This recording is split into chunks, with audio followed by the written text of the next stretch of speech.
$60 million! You've been seeing that a lot, right? What does it all mean, though?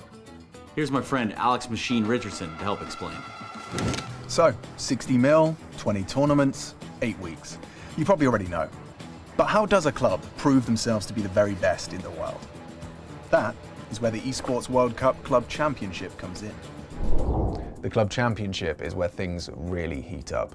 $20 million awarded to the top 16 clubs, with the newly crowned best club in the world awarded an astonishing $7 million. Wait, so how does that actually work? It's simple. We've got 20 tournaments. In each tournament, the top 8 teams get awarded points towards their club championship total. The higher you place, the more points you get. Now, these points are worth the same in all titles, so it is important to not put all of your eggs in one basket. But it's important to remember that the club champion needs to win at least one individual game tournament. Nice, so we'll probably be seeing clubs trying to qualify across a range of games to have the best chance of getting their hands on $7 million. Yeah, man, there's your incentive. More clubs, across more games, more competition. And so the race begins. This summer, we will crown the best esports club in the world.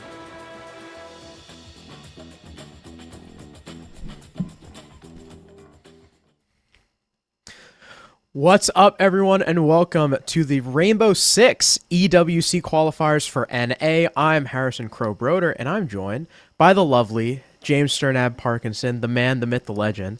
Sternab, we have not casted before. You've been a caster for a very long time. I've been a caster for a while, so I'm very excited. We get a hell of a couple games to start our casting debut as well. Yeah, big games coming up and a huge tournament to qualify for as well. There's going to be some exciting stuff, and yeah, should be a great first cast for us as well. Yeah, especially too, the tournament being so massive. I mean, that's pretty much what all the talk has been about Esports World Cup so far, is how many games there are, the massive prize pools that they have for every game, the new trophy system that I saw the video for. The trophy system is really cool with the keys and stuff. I also didn't know about that when we were doing our rehearsal and we were watching the video, the thing with the crowning the clubs based on how many tournaments they win.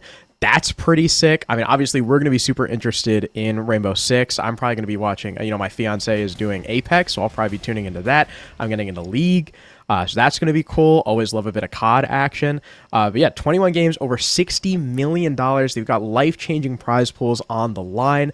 And Rainbow Six, we've had, I think, only one team has won the Saudi event so far, and it's been BDS both times. Well, I'm a huge fan of Dota myself, so I'll be definitely paying attention to the Dota prize pool, and there is a huge amount of life-changing money really to be going around, as well as the player bounties and the money for the qualifiers themselves.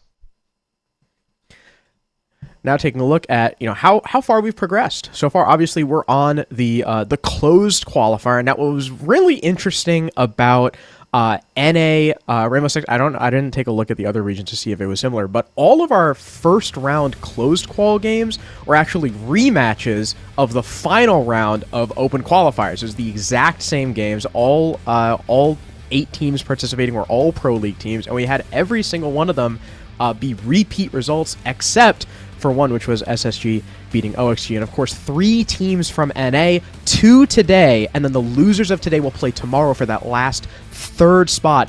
They'll go into that group stage, which will commence on July 31st, as you can see from the graphic, in a 2-group, 8-team double elim. And then we go into the playoffs, of course, and they're going to be competing for that giant sum of money. Yeah, and as a quick reminder as well, that open qualifier, it was a best of 3 double elim, absolutely brutal slugfest, and as you said, it's just tier 1 teams coming through. It's none of the tier 2 teams made it. It's just the tier 1 teams all made it through to the playoffs. So we had a bunch of upsets, I think yesterday, really, with the previous major winners going out as well. That was pretty brutal from them.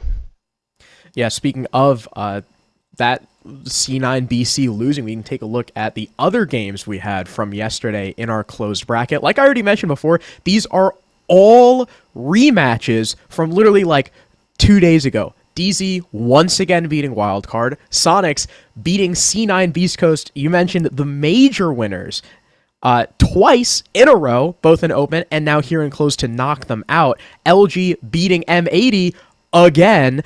The only different result was that OXG beat SSG in the open, but when it really mattered, SSG came out on top. And so we have DZ versus Sonics up first, and we'll be moving into LG versus SSG later once this first game finishes. Yeah, some pretty interesting matchups here as well, because of course the story there is that the Dark Zero, they had a really, really good placing at the major, but Cloud9 Beast Coast, they won the thing, and they already have been knocked out. Sonics with a very decisive win 2-0 against them in the quarters. And, you can't underestimate that. This is going to be a very interesting matchup. Sonics haven't really been performing that well recently, and, going to be into that matchup soon. And, yeah, I think that's just going to be a titanic matchup. Sonics has got a lot to prove in that. Dark Zero, I think, definitely the favorites, but you can't underestimate them. Especially after, DZ came, top 4 at the major. Sonics didn't even attend. They didn't even make it. They didn't get the auto invite.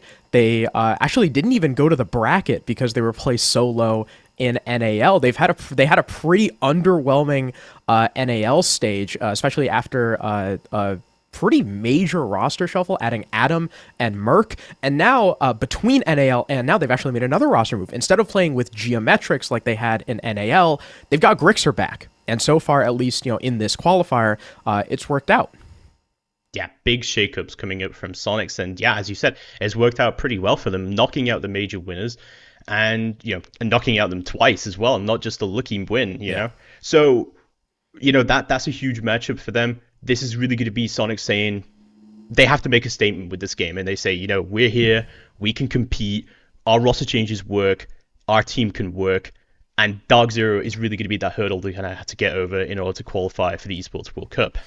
Yeah, DZ being really consistent after adding, Bolo and Nafe. Bolo's return. We'll see if he can make it back to Saudi Arabia, where he's been before. Now, the last time these two teams played together, played against each other, right, because Sonics did not go to the major and did not go to the NAL bracket, was in NAL. It was their very first game in NAL was against each other, and Sonics kind of rocked them. It was 7-2 on Clubhouse, which is a map that Sonics typically don't go to. They don't ban it a whole lot, but they don't go to Clubhouse a whole lot either. You typically expect to, at least, first glance, DZ, we always know them as the more structured team. We expect them to perform better on the maps, like Consulate, Oregon, Clubhouse, etc. But Sonics destroyed them. And I know we had a very long discussion last night about what the map bans were going to entail. We thought maybe DZ were going to go ahead and ban Clubhouse so that Sonics couldn't take them there again. We thought probably Sonics, who are not big fans of Border and who DZ had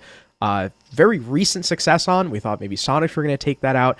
Cafe, definitely on the table. Labs, maybe. Skyscraper, I think, on the table too. It's kind of tough looking at both these teams. They don't have a whole lot of obvious overlap. Yeah, no, we were saying it last night that these bans are just the complete opposite map pools to these teams. So we're going to get through to the map bans and see exactly what maps we're going to be playing on across. This is going to be a best of 3 matchup, so there are going to be a lot of maps to be played for, and we'll see what the bans are. Of course, we'll see the first pick is going to be Border for Dark Zero. So this best of 3, we did have 2 bans on each side before this. So we did see Dark Zero banned out Oregon, and Skyscraper and Sonics banned out Nighthaven and Consulate. So Sonics did lose Consulate to Cloud9 Beast Coast during the Open Qualifier, and doesn't really seem to be a preferred map for them, so there's no surprises there. However, this Border getting through with the Dark Zero, Sonics have not played Border in a long, long time. And again, we mentioned DZ having very recent success on Border, especially at the major, and DZ allowing Clubhouse to go through means Sonics are, of course, going to want to take them back there. Sonics knows DZ on Clubhouse. They know how to beat them on Clubhouse, and all that's left is our decider. Now, when we were making the predictions yesterday, I'll admit we were completely wrong. We thought this was going to be a Cafe Bank skyscraper game, and it looks like the only one we're going to be right about is Cafe, and that will end up being our decider. Cafe being a map that Sonic's bans a whole lot, and DZ tends to have banned against them a whole lot. So Cafe, not a map that these two teams play super, super often either. I expect probably this to be a 3-map series. I imagine both teams are going to win their map. Again, DZ look really good on Border. Sonics have always looked pretty good on Clubhouse, and they already beat DZ on Clubhouse recently. And then Cafe is going to be fun. Yeah, and of course, we did see Dark Zero banned out Chalet, and Sonics banned out Bank, so we were a little bit wrong, but we did get one map, so I'll take that victory where I can take it. And yeah, this is going to be a really interesting matchup, because, I mean, Clubhouse really should go to Sonics, and as we said, you know, they've already beaten them on it 7-2 pretty decisively. Border really ought to be going to Dark Zero. They won very decisively on it yesterday, but I can't help but think Sonics let that map get through the bans. They clearly do have some kind of plan for it. Surely they've got to know Dark Zero is going to want to go to Border. Yeah, and DZ, they're 2-2 on Border. That's their record so far. Sonics, 0. They have not played it in, like you said, a very, very, very long time. So I think map 1 is going to be really important for Sonics to set the tone, right? You can't let DZ take control, especially with how methodical DZ like to be and how off guard DZ are often taken by teams with very explosive playstyles. I mean, their record against Brazilian teams at LAN is like abysmal, just because they seem to always get taken off guard by that really explosive playstyle. And if Sonics can channel that, now that they've got Merc, they've got Adam, they've got Ambi, it's really going to be on Sonics to set the tone in map 1. Even if it's a loss, if they can at least keep it close and keep DZ on their toes for the entirety of the map, they'll be setting themselves up well for map 2. Absolutely, and we are going to see the Monty ban coming in there first of all. It is going to limit some, I think, of the playstyle. I think, Sonics do like to play for, so in a way I'm kind of surprised that they banned the Monty, but of course, as I say, Dark Zero, they have that methodical playstyle. They do play a lot of the Monty. And he's pretty strong in this meta. Yeah, and I mean, he's a well-known operator on Border too. I mean, the first push that should come to any comp player's mind when they see Monty on Border is the Archives plant. It's famous, it's been done a million times, and most importantly, it's super, super successful as long as you have another attacker, down below stopping the obvious C4. Doe could be a very obvious ban. Azami and Valkyrie also really powerful operators on this map. There's tons of C4 potential on Border. It's very, very small, and the defaults are eh. So having that Valkyrie is super important for the defense, and Azami can pin down so many of those really small close quarters positions. Like CCTV is a lot of times where we see that Azami get played, or in Office. But that also leaves up other really important defensive operators to have. I mean, the talk around Siege and defense recently has been all the operators that are so annoying to deal with. You've got Valkyrie and Azami banned, sure, but that leaves up Fenrir, Mira, Solus. Possibly we might see a Cade get brought Thatchers up, so probably not. But there's so many operators that are just really annoying and really oppressive to deal with on the defense. It's like, pick your poison. You only ban 2 out of the 5 or 6. Yeah, as you say, you can't ban all of the Avengers, unfortunately. So yeah, defense, very, very strong in this meta. It's going to be all about the attacks, and it will be Dark Zero kicking things off in attack. And as we said before, this is a pretty strong map recently for Dark Zero. They won 7-1 yesterday against Wildcard in the quarterfinals. I really am expecting to see a pretty decisive Dark Zero here. If Sonics can blunt that hammer, I think they can come in with a win here. Of course, starting up first, we're going to be on Armory Archives. This is the primary site on Border. The secondary flips between Bathroom Tellers and Vent Workshop, and pretty much nobody in their right mind ever plays custom. When was the last time you saw a customs defense? I gotta tell you. Do we have to go all the way back to old Border? They used to play some customs. Yeah, interestingly though, coming out here, we're seeing no dedicated hard breach. What do you think about that? That is interesting. Border has been talked about as one of those maps. With how open the defense tends to play Border, it really depends. You don't necessarily absolutely need a hard breacher. You can get by without one, especially if they're bringing secondary hard breach, which, oh, they're not. Okay, so they have zero hard breach at all. But again, you know, with how open the defense typically plays this site, and it looks like the majority of this push is going to be coming through CCTV and then probably into lockers, you're not going towards Fountain or Office, so you don't necessarily need it. No, you don't need it at all. And we are going to see, still holding down this break room, as Atom playing very, very carefully around here, but it is going to be the first pick going towards Dark Zero. NJR picking that up free.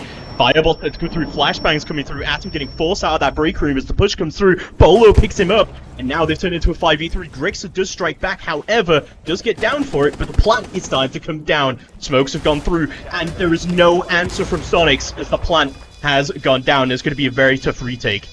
Perfect push so far from DZ. Like you said, 4v3, and Grixer basically 1 bullet's worth of HP, and the fire arrow comes out to keep this defense at bay for even longer. And we know how long that fire lasts. Panda gonna pick up the low HP Rexen. Ambi finally gonna get on the board with 1, but it's all up to him, and he can't even make it past Canadian. DZ with a very well executed plant. The aggression in from the other side, distracting the defense enough to allow Canadian behind that half wall.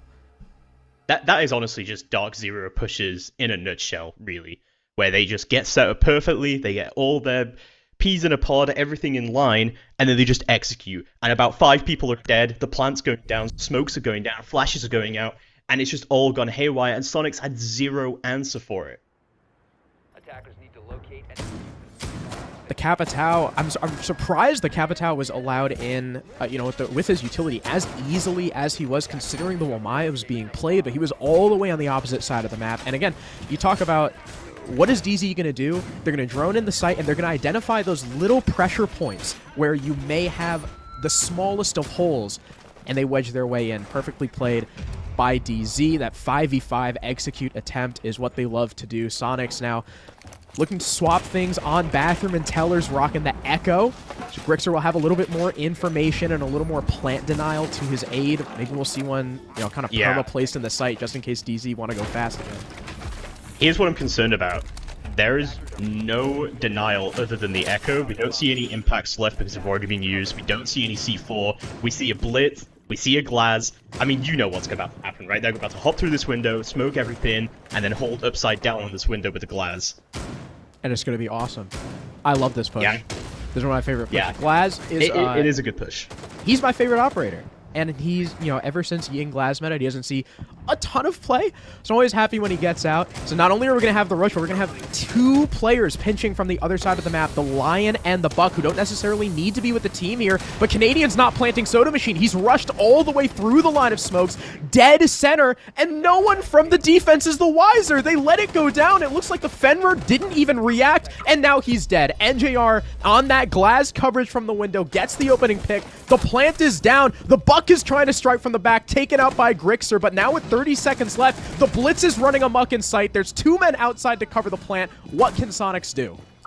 Absolute disaster, completely asleep at the wheel. Now Sonics has zero answer for this Blitz coming through. Grixer takes him down, but it's a 3v3 in a post plant. The Runats tries to come through. Knave takes it down. Grixer does get 1, but instantly gets traded out, and NGR finishing everything off. Beautifully played there by the Glaz, and it's exactly as we predicted, right? Canadian with a really good play there, moving really far deep to plant rather than in the obvious spot. And the defense, they were just asleep at the wheel. Yeah, I mean, like I said, right, when the plant was going down, the Fenrir, it didn't even look like he reacted. Either he had absolutely no idea that it was going down, or he was trying to get some help and just didn't want to run in and die. Either way, Sonics had nothing to deal with that plant. I think even if they knew where Canadian was, they still wouldn't have been able to stop it. Excellent execute from DZ again for the 2nd time in a row. They look at the site, they look at the way Sonics is playing, and they identify that 1 pressure point, and that was the fact that 1, no denial, 2, only really 1 guy in sight. That's the perfect time for a rush. Yeah. Dark Zero makes really good use of the attacker repick, as you said, just finding those pressure points, finding what is the weakness in the strategy, going for it. Sonics moving through to vents now, they just got to find something that can work for them. And it really doesn't seem like they're all together right now as a team, which is disappointing given their results. But hopefully now they can try and find something. Another vertical hole coming out from them, another castle coming out from them. They're a big fan of the castle and mirror so far. And we are going to see a Ying being attacked and repicked. Maybe spotting the fact that there's no warden this time in a very yingable site. Could be. The one positive, though, I think we can glean for Sonics is that despite DZ having like 100% of the advantage in a 5v5, the rounds have still come down, I think, a lot closer than DZ themselves have expected. Sonics have been able to pick up 3 kills in each of these rounds so far, or well, 5 kills total. In each of these rounds so far, despite it being basically like a 5v5 plant and DZ trying to peel off. So Sonics still proving that they've got some fight in them. Hopefully they can turn that into a round one. We've got a couple players from DZ pushing in through the custom side. Pambazoo hitting the age-old crouch walk, armed with one of the best weapons currently in the game, the 80 damage revolver with 0 recoil, but he's getting stopped by a castle barricade. He's going to need to wait for some utility. Flores. Yeah, I think you saw the Flores drone started to come through deep. I think he wants the Flores drone to sort of clear that castle out for him, and it looks like it is going to start to get deployed as the drones going up to the top of the main stairs. This sort of vertical hole coming out from Sonic's mirror is going to get hard targeted here. Grixer in a pretty bad spot as the smokes come out. The plant's starting to come down. Rexon, however, shuts down Canadian, and Grixer gets Pamber as he tries to go for the flank. Ambi gets one of his own. C4 in the wrong spot. Diffuser does go down, but it is all down to Nath in a 1v4 to try and hold it. And we talked about the fight back that Sonics have had so far through this game. And now we see it come out in full force. Nath 1 HP fighting against the bandit on the window. He loses it to Merc as Grixer had started that counter defuse. DZ once again going for an execute that I think we can say was a lot cheekier than the others. Whereas in round 1 and round 2, they looked really, really well put together. They identified the pressure point and they walked in. You can't do that too much on Vents because of how much verticality there is, and that one player that was on the site that Panba was charged with killing ended up not going his way. So not only is there still that player in the middle of the site pressuring that diffuser, but you've also got everyone still upstairs, not only killing, I think, the 1 or 2 players that DZ sent up there, but also getting that verticality down. And by the time the plant went down, it was, what, a 2v4? Yeah, I think Grixer getting that king kill onto Pamper, he was really earning his paycheck with that one. That pretty much completely saved the round. And yeah, beautifully played by Sonics. They finally got it together. They finally find a fight that works for them. They're going to head back to Armory. We are going to see Habana coming out, and we're going to see IQ coming out. Deimos being dropped entirely. Something else that changed from the last round, was the opening pick. Yeah. Round 3, first time Sonics got the opening pick. We talk about how, or we were talking about last night, how Sonics' conversion on their openings is really good, especially on the attack, but it's just as important when it comes to that defending side. And I'm wondering if that's going to be a trend throughout this game. You know, if DZ get that foothold and get that opening pick and sneak their way into the site to get that plant down, then easy win. But if Sonics, you know, again, show that ferocity and kind of stop DZ in their tracks, throw that initial wrench in their plans and form of the opening pick, then DZ might struggle. Yeah, I am hoping as well that that win is now going to set up Sonics for a lot of confidence to interrupt Dark Zero's decision-making here, as they are starting to get set up onto the Archives side. Osa's Shields maybe going down for an Archives plant here. I think this is pretty set up for an Archives plant, honestly, with the Amaru in the play as well. Yeah, and the Glaz being able to cover that long angle, probably operating on either the AC window, or if they open up the office wall, he can play on the radio window. The Amaru, there's a lot of places she can go. She does not have the diffuser, so I imagine Panba is going to be sending it through Sandwich to cause a little bit of chaos, probably aided by these Candelas that we see from Canadian. No, he's down below. He's going to be going up box as the Candelas come out. Here's the Gara hook. Where's the 1, 2, 3? Smokes start to come out. You can tell Pamba really wants to go up. We can hear the Osa shields being deployed, and the first pick goes the way of NJR. He's immediately refragged, though, so no more glass as the initial plant attempt comes through. It is not successful. The Amaru at least gets one kill in the middle of the site to give his team the man advantage, and the Wamai has no idea what's coming. 3 versus 1, plant going down once again. It's all up to Adam, tasked with defending against all 3 players, 2 on the long angle. Pamba eventually with the finisher, and DZ with, once again, another quick execute. Again, beautifully played by DZ, just seeing... They're not afraid to change it up, right? Like, they're not afraid to just change up their operators, bring different operators, do a different push. They have a big playbook. Canadian on that IGL saying, look, guys, this is what we need to be doing differently. He's got that years of experience down, and it's just coming through beautifully here for Dark Zero executes. And Amaru, with that Gara hook, just going straight up, getting 2 kills off of the rip, it completely interrupts your ability to shut down that plan. And we've seen DZ do that pretty much every round so far, is, have the smokes and the candelas and the utility and the glass all focused on that main execute. And while all the defense is scrambling, they've got 1 or 2 guys pressuring in from the backside to try and catch them off guard. That round it was Pambazoo. I mean, on the bathroom tellers round, I believe they had someone coming in from like passport side to cut off the players in blue lobby. Round 1, they did that too. Round 3, they attempted it. It just didn't work out so well. Now we go back to bathroom. No glass, no blitz. This is looking like, probably for the first time, I would say, this map, we're going to have a relatively normal attack from DZ. Well, you say that, but we'll see how it actually plays out. In terms of lineup, sure. I'm gonna be completely wrong. They're just gonna walk in front door all 5 say some right now. Crazy stuff going on right now. Yeah, we are gonna see the Deimos being picked up again by Pamba. So, because I was sort of thinking maybe he was a bit annoyed at himself and not getting that kill into group. So he's like, I don't want to use this. He's got to redeem himself. But now he's got to redeem himself. Yeah, you are right. And we are going to see the upside down angle coming through again. Last time, Sorry, it wasn't Ambi, it was Atom who was playing in this position on the first round, got absolutely destroyed by fires and flashbangs and just the entire kitchen sink thrown at him. So we'll see if Ambi can do any better. Nope.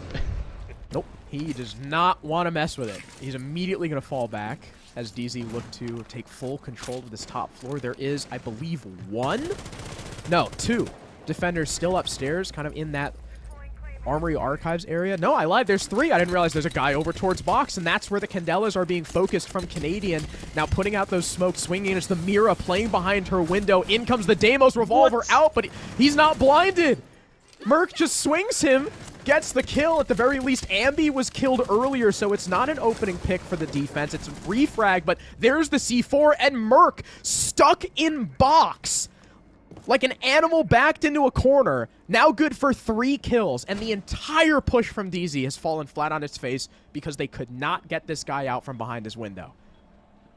What a huge misplay going on there. I don't know what the hell happened with that Ying, but it just complete disaster. And he finds his way into sight, but gets crossfired. They're going to know where he is, and they're going to clean up that kill easy as pie. Sonic's doing very well to sort of hold themselves, but what happened with Dark Zero there? I literally just one guy shut down that whole push. One dude. That was pretty surprising. One, I'm kind of shocked he didn't get blinded, but I also understand now with that big locker in the way, it's kind of tough to angle the Candela in. But yeah, can't believe he wasn't blinded. 2, kind of can't believe Pamba didn't punch the Mira first. Like, just in case he wasn't blinded? I don't think we can put that on Pamba. I think it was just some freak accident in nature where the flashes didn't go off. There was a bit of miscommunication there about the Candelas, as you said. He was expecting the flash to have gone off, and he just played it as if his opponent was flashed, and I think that's just how it's gone down. Merc earning his paycheck there, as we are going to see another armored defense. Wasn't he this has not been great. Wasn't Merc also the Mira on that vent round? No, that was Grixer. Or was that Grixer? Yeah, it was Grixer. Okay. I couldn't remember. A lot of Mira players. A lot of Mira. There is a lot of Mira players. I'm actually really glad we're seeing so much Mira. It kind of takes me back to like, you know, like year 2, year 3, when Mira was being played almost every round. Now she's not banned. She's good again. We can use her. A very different lineup coming up from Dark Zero. First time we're seeing Grim as well this matchup. And Twitch. I Yep. think. Yeah, you'd be surprised if we haven't seen a Twitch earlier than this, considering the amount of Mira that's been played. Yeah, that was something that concerned me too when we were talking about no hard breach. They've played Mira almost every single round, and DZ have done a good job of just kind of either shutting down the Mira with like smokes and utility or just avoiding it altogether. But yeah, the one time they actually had to contend with the Mira, they did have hard breach. They could have opened it because they had a Hib, and they didn't. They relied solely on the incandelas, and it didn't work. To be fair, we have seen a lot of Ashe as well, so that does also help. But That too, I always forget Ashe can do that, and then I'll see it, and I'm like, oh yeah, you can do that now. fair enough. But, well, first kill of the round is going to go towards Rex, and he goes through the run out, but instantly shut down by Bolo. But as you said, the conversion rate is very high for Sonic when they get that first pick. They've now interrupted Dark Zero's plans for the execute. That Ashe we just talked about, already dead. Caster's Curse, I think, though. Yeah, that was a little sad. Although they do have, you know, Ashe's main role here is, you know, one, obviously take space, get entries. He's Panba, but also, you know, in terms of that utility denying the mirror windows, you've got redundancy 3 times. You've got Ace, you got Hib, you got Twitch. It looks like NGR though has used both of his Twitch drones. So we might not see them get opened at least by that, but we've still got the hard breach. Speaking of the hard breach, we've got Ace trying to open up one of those office walls, make Ambi's position a little bit less secure. He is stuck between a rock and a hard place, but most importantly, he's still alive. No one's peeking the long window. The guy on the break door is kind of stuck there because of the crossfires being held by the defense, and as Bolo attempts to cross the hallway, Merc takes him out. DZ have been stumped. They're stalling out. They're unable to get this pick. They're losing bodies, but finally, Ambi gets taken out, but I mean, at what cost? They've lost 2 players, and there's only 40 seconds left. Yeah, huge amount of time lost on that Ambi kill. Finally, they are starting to move in for their execute from that east balcony. Grim should be able to move in here, possibly for an office in Archives push. Drones started to come through. 30 seconds left to go on the clock. Sonic's with a very solid hold here. It's going to be pretty difficult for them to burst this through, considering we still have a C4 from Merc on the board. That C4 is going to be deadly. We've still got goo mines too being regenerated by Adam to slow down this push and give info. And the diffuser's dropped in front of the double door. I didn't even realize. The smokes are going to allow the attack to pick it back up, trying to isolate the ones. Mira's in the corner, killed by Nafe. Now they can worry about the players holding the long angles, but somehow Canadian's been allowed in. NJR makes this a 1v3 for Adam. In comes the Legion, and the Twitch shuts him down. DZ, despite wasting over 2 minutes trying to clear 1 player in break, bull rush their way in through Archives thanks to the smokes and win the round. Almost a complete disaster there for Dark Zero. Ambi just holding down that break room, and yet no one coming to the CC window. Really, honestly, a bit confusing, but I guess maybe they just realized we can clear this guy out. We don't need to rotate all the way over and waste even more time, and possibly suffer that run out from the armory. But as you say, always was just seeing that one person from Dark Zero crawl in from the opposite side and win the round for them. That is going to be Dark Zero 4-2 up. I thought as soon as Canadian ducked his head down and sprinted for it, I thought he was done for. I can't believe that worked. Huge. Somehow, they had like the perfect utility to deal with that situation. That was amazing. And now DZ take a 4-2 attacking half on Border. Now, Border's a weird one. Sometimes it's defender-sided. Sometimes it's attacker-sided. I feel like it really just depends on the teams who are playing. And lucky for Sonics, despite not having a great finish in NAL, their attacking win rate was still pretty good. Wasn't it like about just over 50%?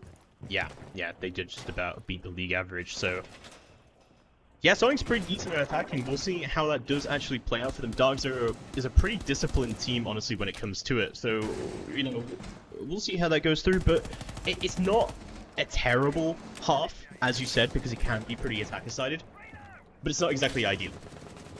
Yeah, and especially, you know, if your attacking win rate hovers around 50%, that means you're on average taking 3 rounds in the half. And 3 rounds would win DZ the game. So Sonics want to be a little bit better than what their averages typically suggest. You talked about DZ being pretty, structured, passive on their defense, but we have Nafe using a lot of angles opened up in these walls, looking to get aggressive on this breach, play some entry denial maybe from Sonics, prevent them from setting up. Rexon, though, already on the balcony. Grixer getting a lineup with his bees. In goes the utility. Yeah, you're going to act off it? Those new gemmers are going to really shut down that whole grim play even. But we're going to see the line shot. Hopefully they try and get a bit of info coming off. And then push through, comes through. What? Whiff! Oh no! Rexon takes out Bolo. Not exactly a whiffer, but yeah, today he is, and it's going to be a 45. Yeah, uncharacteristic missed shots from Bolo. I mean, you literally just talked about how the jammers are going to be so important. I was like, how are the Grimbees not getting him? But he was on the jammer, so they weren't spotting him. Almost worked for the opening pick. Adam takes out Panba. After Grixer had died, the Grim now gone. And while it is a 3 versus 4, oh, the down onto Adam, no finisher. Does Canadian go for it again? Yes, he does. No one there to help the low HP Lion, and Rexon is 6 HP. He will die to a goo mine. Well, it's 5 HP. He'll be 1 HP if he steps in a goo mine, but he'll probably take a tick, so, essentially the same thing. Peek through the wall, down goes NJR, now a 3 versus 2. Sonics have the advantage with a lot of time remaining still. 45 seconds. The Deimos tracker coming out, spotting the Legion. Canadian has to try and fall back to sight desperately. The Deimos literally has wall hacks on him right now, but he can also kind of see where that player is lurking. Maybe try to call out a push. Merc pushes in solo from the Archives door, trying to take Nafe off guard, but is unsuccessful. Now 25 seconds left. Time has been wasted by Sonics. Manpower has been wasted. They've given up that man advantage. Rexon eats that goo mine, now even lower. 3 HP, and Ambi is floundering, trying to find an entry into the building. Finally, they make their way in. Nafe, now in a troubling spot, has to work his way against 2 different attackers, is not dead yet, finally taken out by Ambi. 2 seconds, but no diffuser! The Nomad's been down, Ambi has to force the plant, and DZ, by the skin of their teeth, take a 5-2 lead. So many just random downs coming through from wall bangs in that round. But yeah, absolute disaster coming out there for Sonics. Were unable to really capitalize on those early gains. And I think also Canadian was the big star player there for Dark Zero. Just being able to slip through the gaps, able to get picks where he could.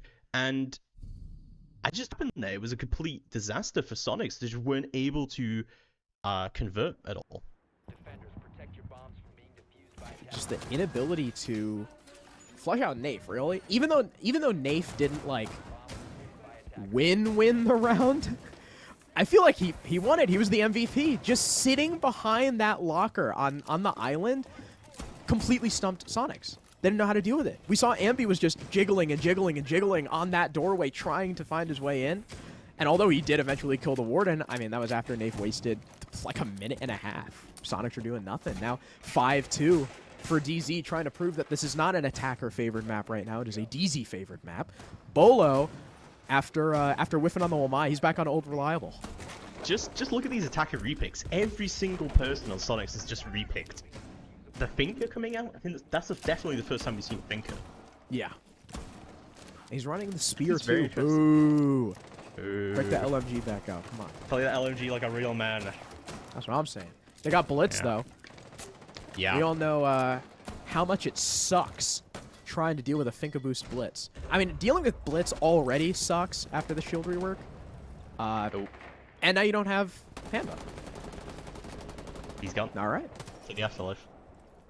Goodbye. Yeah, that's going to be pretty tough. However, I mean, to be honest, Sentry, is he really that essential to this defense? I feel like, despite the fact that that's a really good opening pick to get, we've still got a lot of very important operators. Of course, Warden is probably going to be the most important here with the Ying on play.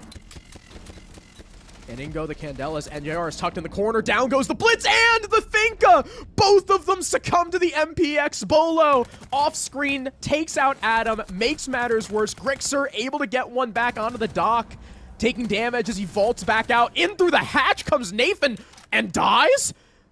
Okay, what was almost assuredly a DZ win is now a 2 versus 2. Make that a 1v2. NJR looking the wrong way.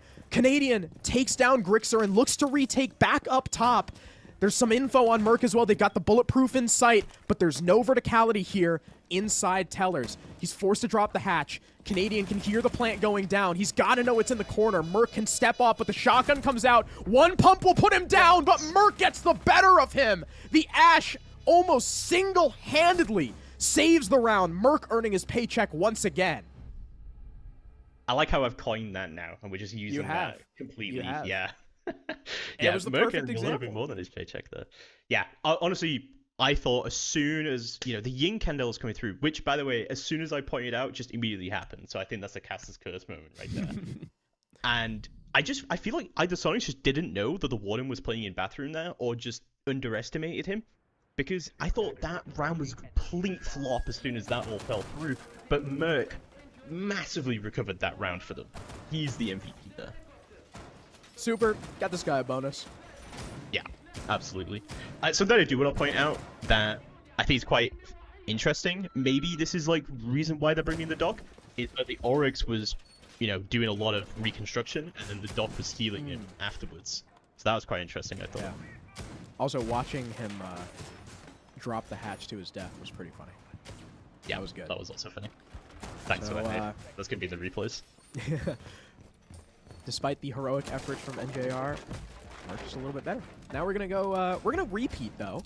DZ say to themselves, "All right, you know what? One, we probably should have won that round.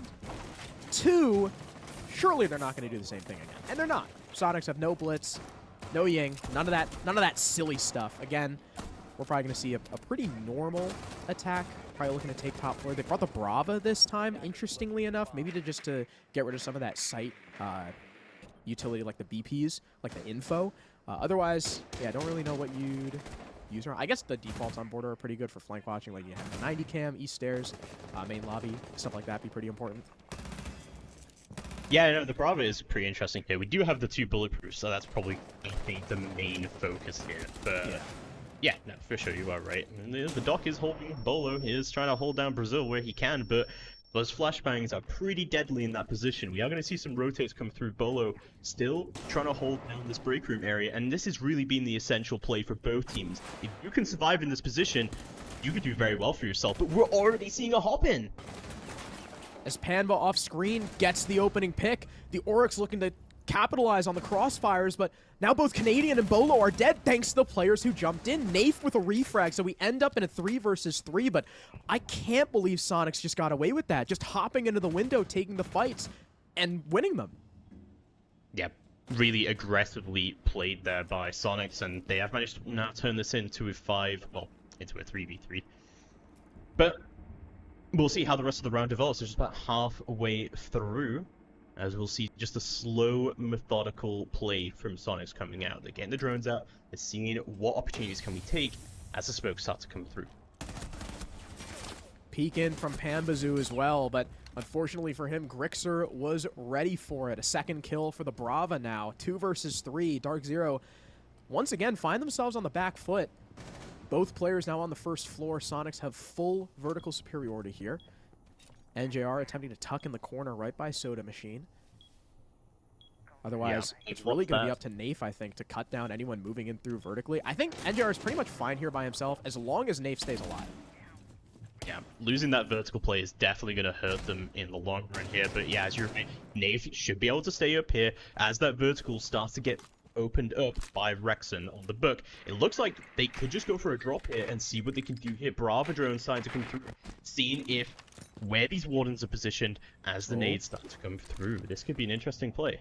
We also saw the blue lobby cam was actually hacked, and NJR didn't shoot it out. This is just a hatch drop in. All the attackers now on the first floor, taking the site control, but that's the perfect time for Nafe to go upstairs, re-establish that dominance up above. NJR with 1 kill, but as the Oryx peeks the hatch, he gets taken out. It's all down to NJR now. They know exactly where he is. Ambi off the plant kills him, and Sonic stay alive once again, staving off match point. Just great recoveries, honestly, always from Sonics. They're able to find those early picks, capitalize on them, and then also read into how Dark Zero is going to respond. These are some beautiful attacks coming up from Sonics. honestly, this is completely different from how we saw them on the defense. They seemed a little bit lost, and they seemed not to be able to predict Dark Zero that well, but it's completely flipped. And honestly, for a team that hasn't played Border in an official match in months, they're doing incredibly well right now.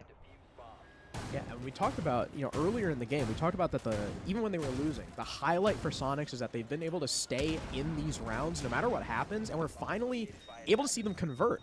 Those recoveries are coming through. Even when DZ started that advantage, Sonics, it seems like, snap of the fingers, they've got an answer like that hop in through the window, which was, again, just absurd. I wonder if they had the confidence to do that because DZ weren't playing the mute that time. They had to have had info on that guy. They had to be actively watching him, right? I think so too. I think that's how that pretty much played out. And but look, we they're are back gonna on the see mute too. Yeah, we are going to see the mute coming through. So we are going to see the Grim though from Grixer. As again as well, Sonic's using the attack of repick just entirely. Like their entire lineup just changed. Yeah. I love repick. It's so fun. It does suck though that we can't talk about the attacking lineup ever until it's locked in. So I feel like every time we talk about an attacking lineup, it just changes. Unfortunately, but it does show you the sort of strategic flexibility of a lot of these teams. And of course, when you're playing at this level, they know what they can do with it. And of course, drones are starting to come out, clearing that east. And again, I think this break room is really going to be essential to the push here, trying to clear out this Brazil angle. All 5 defenders have been spotted. Wow, so Ambi, if they get info on where this guy is in CCTV, exactly, Ambi can use that ping. He can track anyone he wants. Yeah, but there is the mute jammers around there that's as true. well. I forgot about that. Gonna hurt. And yeah, I think Bolo's sitting on one, isn't he? Oh, he'll leave now. Oh, yeah. He'll get out of there. Reinforcement coming out from Bolo. He's just gonna lock it down. Sometimes you just gotta lock it down, you know. Real. But yeah, they are going to manage to clear out that break room. So they won't lose any of their life for it. But as I've said, being able to clear this out very, very quickly. Something I would like to point out that Dark Zero didn't manage to do a lot of the time on their attacks is pretty essential. Now all of this setup is completely for nothing. Yeah, I mean, they had so much utility there too. They had mute jammers, they had that mirror window. They had players, obviously. At the very least, Fountain is a little bit safer now that they don't have that rotate to pass through. They're going to have to use, any of their non-existent hard breach to open that wall. But in comes the attack, just walking right through. Canadian takes the head off of Ambi for our opening pick. And Sonics don't have a response. There's Bolo taking the head off of Merc. A 5 versus 3, 1 minute left. DZ's passivity paying off in spades right now as Sonic still flounder trying to take this top floor. They know this guy's prone here, but they're so worried about the crossfire and now potential verticality thanks to that C4. Yeah, Atom does not want to push through that door at all, but they're going to do something. Okay. All right. The wallbang, beautiful. Bolo goes down. C4's coming out, but not able to find Atom as he backs up a lot. Grixer needs to find Skill Canadian. What? Team kills! Oh, it's a disaster for Sonics! They're gonna have to try and recover this. It's all down to Atom and Rexon to bring it down. Adam looking to drop the hatch. Everyone from DZ off the site. They're playing full retake here because they know they can with such little time remaining. And if Rexon and Adam both have to take the site, they'll be boxed in. Dangerous play here for Nave. Shotgun comes out, doesn't win the fight. 7 seconds left. Adam gonna try and plant right next to the doorway. Merc has to win this fight against the mirror, but he looks the wrong way, and that's the round. DZ, after struggling on rounds 8 and 9, finally get themselves on 6 points. Yeah, that was a really good push from Sonics, how they cleared out the break room very effectively, and then they've rotated their push into Armory using the Grims through the locker window, and they just pushed them all out of lockers. But sometimes I think people forget it's a first-person shooter. If you can't win your fights, you just lose the round. And I think that's honestly what it came down to, is those long angles coming through from Archives managed to shoot down those attackers coming in. Then they set up the sort of trade into Archives as well, and the attackers have to clear that area out before they can proceed with any kind of plan. And as I said, it just went complete disaster there over the TK. I think the TK kind of locked it in, honestly. Yeah, that was honestly... Now, I'm not saying this to hate on the guy, because I love Adam. I've been catching him for a while when he was T3, T2. Yeah. I don't think I've ever seen a more Adam play than that. Like especially back when he was Tra, like getting a miraculous wallbang on that guy, like an aimbot wall hack, and then immediately team killing his teammate. I don't think I've ever seen a more. That is the pinnacle of Adam play. I love that guy. Pinnacle of Adam play. He's so fun to watch. But DZ 6-4 now. Sonics are gonna have to take another 2 rounds in a row. Now they've done it. They've proved that they can do it on their attack again on rounds 8 and 9. They're gonna have to do it again though on Armory Lockers, which DZ were successful on. They're 1 for 1. I think first time we've seen a gridlock and the first time we've seen a nuke. Yes. This game. Yeah. Interesting, I think first time we've seen a Vigil. Nice little counter pick there to the Deimos. So that's nice to see. He does that, doesn't he? Dude, Do you play this game? I literally play this game almost every day. Yeah. Well, because after the Vigil rework, it's good counter pick. Because remember Vigil would like block Lion, and then he didn't block Lion, and then they made him block Lion again. I don't know. Vigil's he's so like rarely played. Yeah. I feel like I can't keep track of what he does anymore. But Canadian gets opening picks. That's his second opening pick in a row, and that's on a Merc who's been the star of the show for Sonic so far. Now he's no longer on the board. Ambi is dead to Bolo, who's running the Boss G on Vigil, which has undergone a crazy buff, by the way. I hate everyone who uses that gun. But in the meantime, the plant has gone down. Yep, how did he get there? Canadian is gonna shut it down. There's just been a lot of crazy stuff happening in that map, but thankfully, it's gonna be over. Dark Zero shut it down. You see, they're very happy about that one. That was a pretty expected, but Sonics really made them work for it. NJR just breakdancing on the diffuser there. How did he get in that corner? I think he saw snuck through because he was on the armory wall earlier in the round, right? Just trying to get a pick. I think they just saw snuck through. So, maybe. Yeah. That is crazy, especially with how actively the defense was playing around like box. The fact that he got in there is pretty absurd. But Canadian with a I guess map winning play there, getting the opening pick, killing the planter. That is map 1 in the books. DZ win their own map pick. Surprise! We'll see if Sonics can do the same on Clubhouse. You know, again, we talked about it. It's a rematch, and Sonics have already dusted DZ here before. They have indeed. We'll see if Dark Zero can pull out anything there, and we'll be back in just a moment with Dark Zero versus Sonics, map 2 on Clubhouse.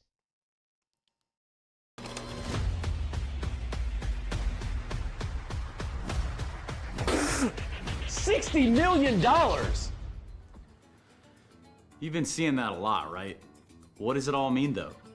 Here's my friend Alex Machine Richardson to help explain. So, 60 mil, 20 tournaments, 8 weeks. You probably already know. But how does a club prove themselves to be the very best in the world? That is where the Esports World Cup Club Championship comes in. The Club Championship is where things really heat up. $20 million awarded to the top 16 clubs, with the newly crowned best club in the world awarded an astonishing $7 million. Wait, so how does that actually work? It's simple. We've got 20 tournaments. In each tournament, the top 8 teams get awarded points towards their club championship total. The higher you place, the more points you get. Now, these points are worth the same in all titles, so it is important to not put all of your eggs in one basket.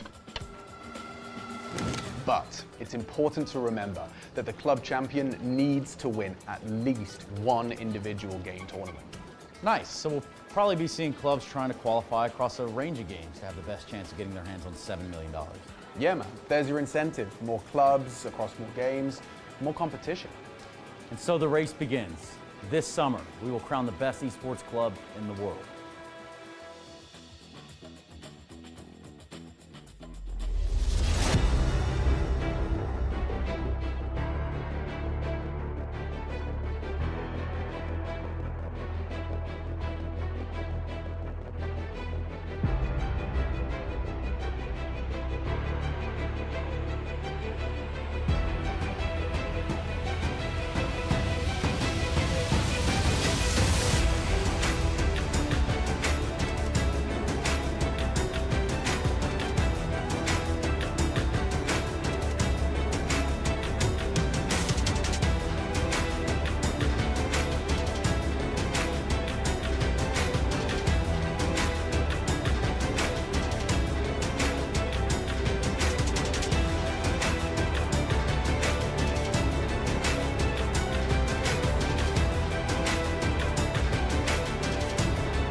Hello, everyone. Welcome back to Game 1 of the EWC NA Rainbow Six Closed Quals. Sternab, we just saw probably one of the most objective-focused borders I've seen in a while. In 11 rounds, I believe we had 8 plants. Yeah, complete focus on planting there on border from both teams, and I'm not sure if we're going to see the same playstyle coming out here on Clubhouse. Of course, the last time we saw these two teams play up against Clubhouse was in the NAL, and it did not go well for Dark Zero. It was a very decisive 7-2. Do you think that's going to be a repeat here? I don't know. Especially because Sonics in that game actually started on the attack. They took a 4-2 attacking split and then went perfect on their defense 3-0. The DZ we're seeing right now, I think, especially with the Bolo and Nafe acquisitions being a lot more recent in NAL, I think they've had a lot more time to acclimate them. I don't know if they're going to win. I think that Sonics still have the edge, but I don't think it's going to be quite as dominant. Yeah, no, I think so as well. I think Sonics are looking a lot stronger than they were during the NAL, and if that's any testament, we will see how it does go through. The bans are going to be a little bit interesting here because, I mean, I think we will see a mirror ban here, to be honest. Really? Dokkaebi ban.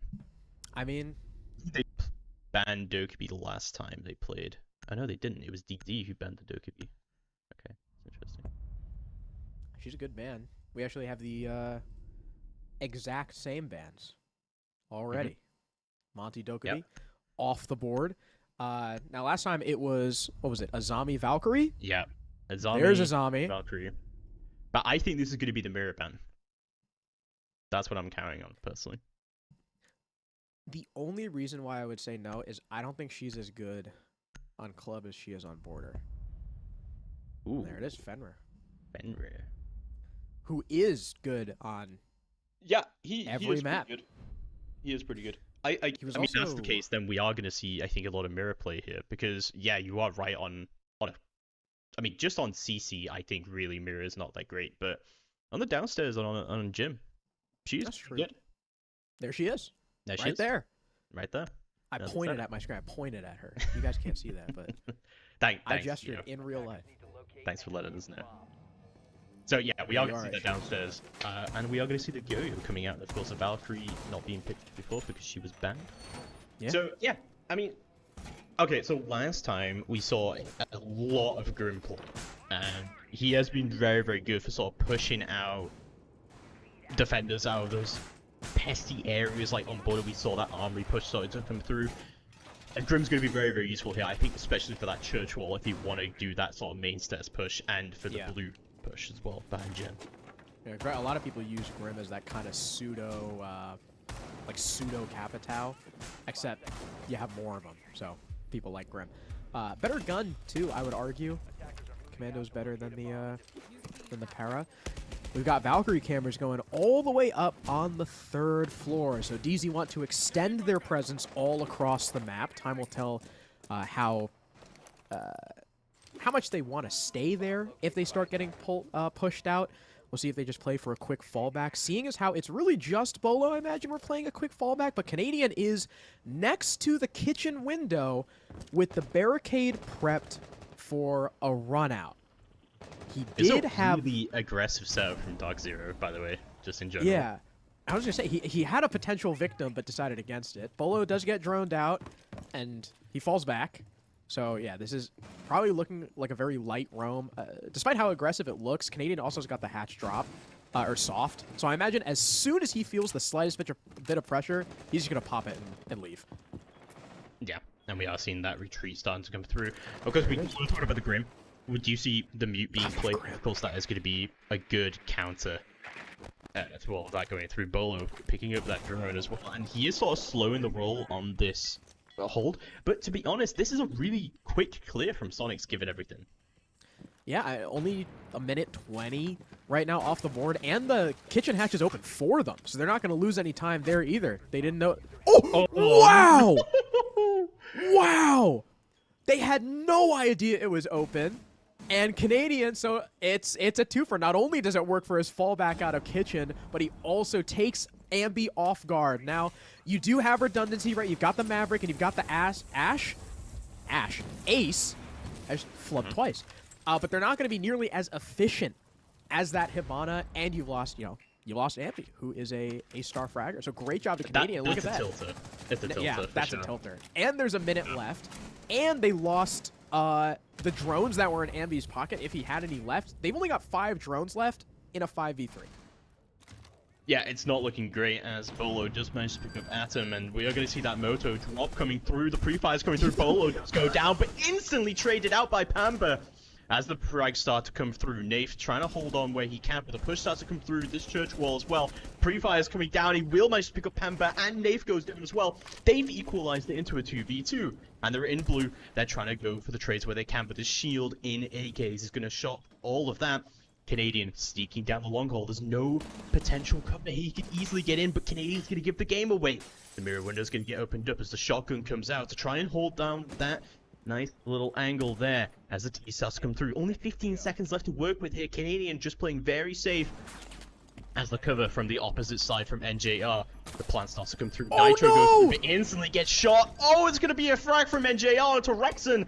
And it's going to be good night, baby, onto Grifter as he desperately tries to find a kill out of it. But Dog Zero shut it down. That kill there. You talked about the Ace playing passive, trying to cover that long angle, but so was the Goyo. NJR was the only term I can think of is stalwart, sitting behind that shield, daring the Ace to walk forward. Finally, Rexon bit, and it ended up costing them the round. Canadian there, I think he just got heard. I don't know, because he's a 3 armor. I think so. He's pretty loud, and obviously did not want to directly challenge the mirror window that Grixer was behind. But the fact that Sonics, again, were somehow able to claw that round back to a winnable position, well, is incredible. They did it all game on border. We're already seeing that shades of that here on Clubhouse, which is a great sign heading into the later stages of this map. But yeah, DZ, just a great start with that 5v3 that they had established. Canadian with that really, really cheeky kill to start things off. But remember, Sonics did start on this side when they beat DZ last time. They took a 4-2 split, and there's still more than enough time for that to happen again. Oh yeah, definitely. And I think Sonics has just proven with that round that they're not here to mess around. They can absolutely claw back rounds. And Dark Zero, it's like, we like to call them the funnies, right? Like that stupid little strategy you can bring out once, but it's never going to work again. I think Dark Zero, they played their hand. That's not going to work again. Sonics are going to be wised up to those things. Mm-hmm. And that's why it's so important to win those rounds too, because if you do that and you lose, then it's like it's all for nothing, and you can't do it again. So at least DZ were able to lock it down. I was also laughing because I think when Bolo died in the hallway, he had his deagle out, so he was not winning that fight. Panva with a bandit battery in pocket. Obviously, you can't trick against a Maverick. We'll see if they try to fight this. They could. Merc is just kind of sitting right in front of the holes, but nope. They will decide to fall off. The mirror window now popped. That's going to make it a lot more dangerous for Merc if he decides to go for a finish the Mav trick. This is just dangerous in general. This is just a dangerous situation because you do, of course, have those C4s on board. So yeah, you have 4 C4s on board. So you don't want to go anywhere near that wall, realistically. Oh, he's testing it. You can see the bandit. He's holding it. He's got the lineup. Oh, Panva wants it so bad. He's waiting to hear this, but instead it's going to be the Selma's out instead. Those will end up opening the wall, so no Maverick needed, no freebie for the Bandit, but still, that is one Selma down.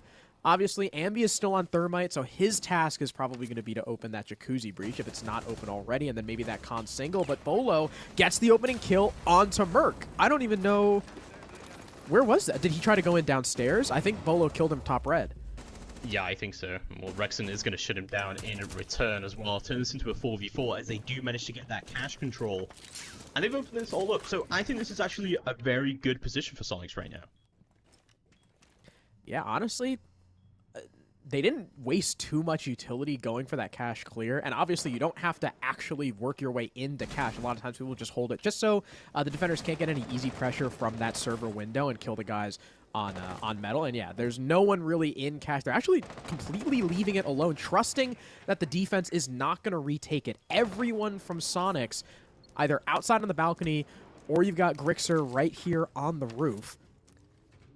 Hatch is open. Wall is open. So there's plenty of opportunity for Grixer. Nade goes through to, I don't know, blow up the floor, I guess. NJR sitting under the hatch, daring Grixer to try and drop. Now with 25 seconds left, are Sonics just going to go for a window hop-in?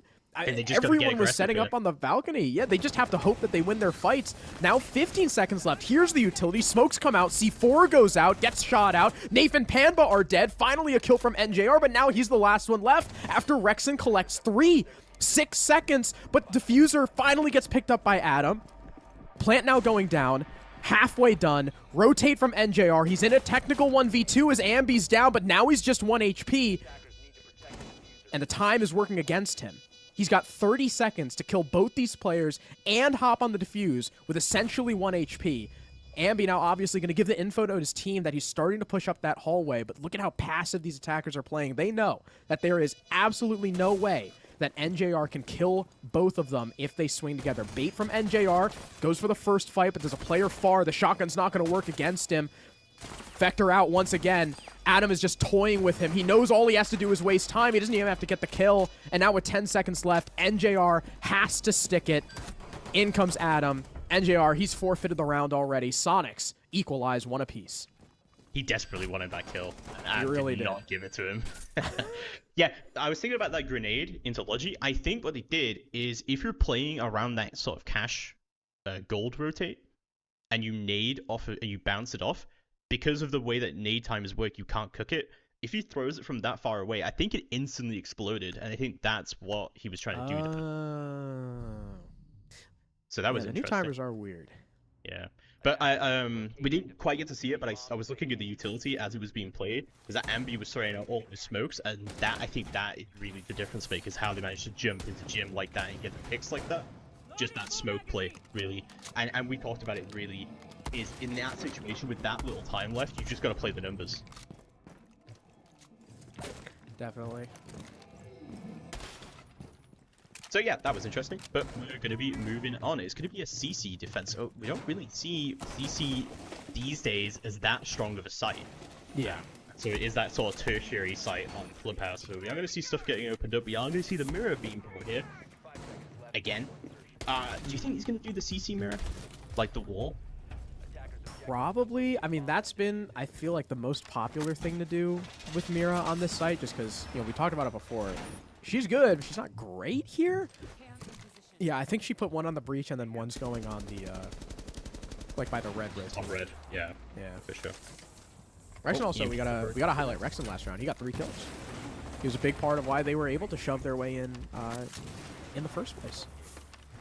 Yeah, he did okay, I guess. You know, 3 kills, I mean, in a per game, yeah, whatever. I could do that. Yeah. Yeah, Thermites are going to come down onto the other side. He did do the mirror, but it's not going to be able to do anything for them, as the Thermites is going to instantly get it open. No one was prepped for that C4, no one was ready for getting it. Pampas can get that heal up, and it's 5v5, but this is a really good position for Sonics again. Absolutely.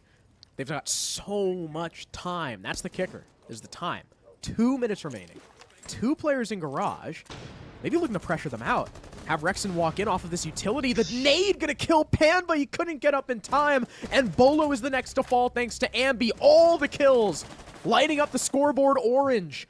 And Nath finds himself with 1:45 left in the round in a 1v5. I don't think he got misthrown there. Flashbangs are just gonna go through onto red. They're gonna know exactly where he is. Goodbye. Easy pickup, a flawless from Sonics there. I mean, what else is to say? That was a beautiful textbook round from Sonics there. The garage take, that utility was perfect. Mwah. Yeah. Panba could not get up in time. Let's blows him up. talk about that a little bit more as well, because they also opened up the other garage angle as well. So he was screwed whatever hell he did, right? Like, he was droned, he was naded there. If he had hopped out, he was dead. If he was trying to run away, he was dead. If he tried to prone away, he was dead. You know, like, there was no winning that scenario, and that is exactly how Sonics need to play these rounds, and they've been playing them beautifully. I think he just didn't want enough. Yeah, you think so? Guy like me, I make it out. Guy like. Fair enough. Fair enough. So we are going to see another aggressive run from Dark Zero, but this time they actually have utility to support it. So that's, I think, a little bit better. And interesting, not bringing the mirror anymore. But we are going to see the Tubero. No Thatcher either to deal with the Cade. Looks like they're just going to be relying solely on the Maverick. Tubero, first time we're seeing him. Yep. That's cool. I mean, not really. Tubero's really annoying, but it's cool for us. It's not cool for them. Yeah, I'm guessing really just to try and buy time. Like, this entire strategy with the castles set up and the roam set up from Dark Zero is just to buy time, you know? Plus, the Tubero is a big part of that. With the Tubero and the Cage strategy, I mean, we've seen that a lot. Plus, with no Thatcher, it frees up the possibility of a of the Cade trick assisted by the Tubero. We've also got, again, a 3-tiered roam. Canadian all the way up top. He's got jammers too, so they've got utility up here, which makes me think maybe he's not going to fall back quite as easily. Do they want to really take the fight to Sonics here? I mean, it does kind of seem like they are going for that roam clear as the drones start to come through. The thing with Clubhouse is that you kind of do need to fight this roam clear in a way. So they are going to start to claim everything out, make sure they secure their side of the map, but they are also starting to open up these castles, open this up, and see if they can clear these guys out of bar. And they will. Grixer with the opening pick. Canadian dead. About a minute off the clock, so really good time for Sonic so far. Really the only, like, slightly negative thing about that roam clear is that they had to use a Selma to destroy a castle barricade. And that's it. Otherwise, when you get the Maverick on the board, right, you can sort of afford that. So. Maverick's just so slow. He's so slow. Yeah, NJR is setting up for a trick, for a Cade trick. All the hatches still closed. No funny business from Canadian this time, so Sonics are going to have to go ahead and open those. They've got the 2 Selmas from Ace, which can open 1 hatch. Mav is pretty much good for 2 as well, if you're really good with him. I know there's a lot of times we've seen even pro players struggle to open 2 hatches with Maverick. I hope that's not the case with Merc if they end up going for it. Although they only have a minute left, so I don't even know if he's going to be opening up any hatches. That's the thing. That's the main thing here. And we talked about it at the start of the round. It's all about the time. And Dark Zero have done very well to waste a lot of Sonic's time. And this is just looking like a really bad position for them now. As that time starts to tick down, they really need to get a move on and start clearing stuff out. Nades are going to start to come down as well, desperate to try and find this Cave Claw, but they're not going to be able to get it. Yeah, Moto Hatch and Blue Hatch look to be really the only avenues of attack that Sonics have. Now opening up Dirt as well, though, for a 3rd pressure point. But they'll be splitting their man count. About maybe 2-2-1, I would imagine. Yeah. 20 seconds remaining. The time is so low. DZ look to hold on. Tubero freezes coming out as the attackers start to drop that Moto Hatch. Grixer with 1 from behind.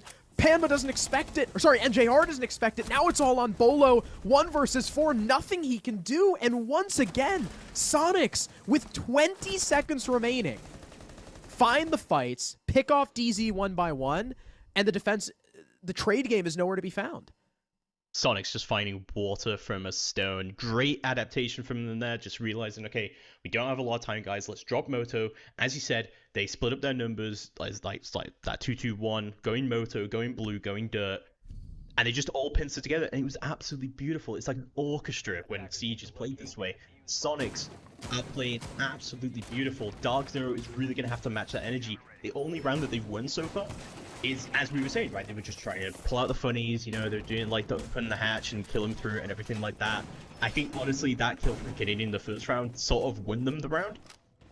But, you know, that can't happen again. And it feels like Dark Zero are a little bit lost here.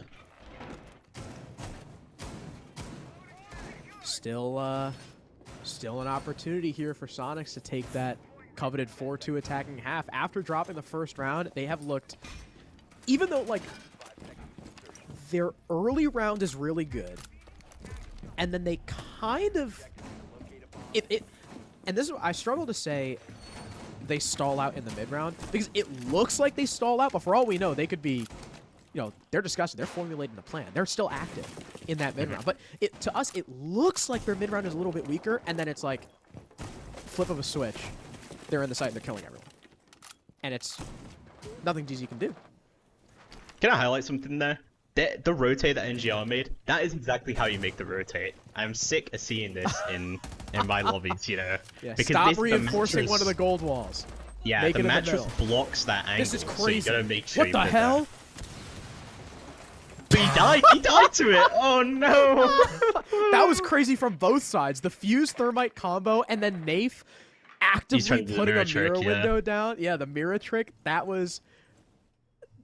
I think that definitely falls under the realm of. I think out of all of the absurd. things that Nafe expected to happen there, that was not one of them. He did not expect the fuse. No one expects the fuse.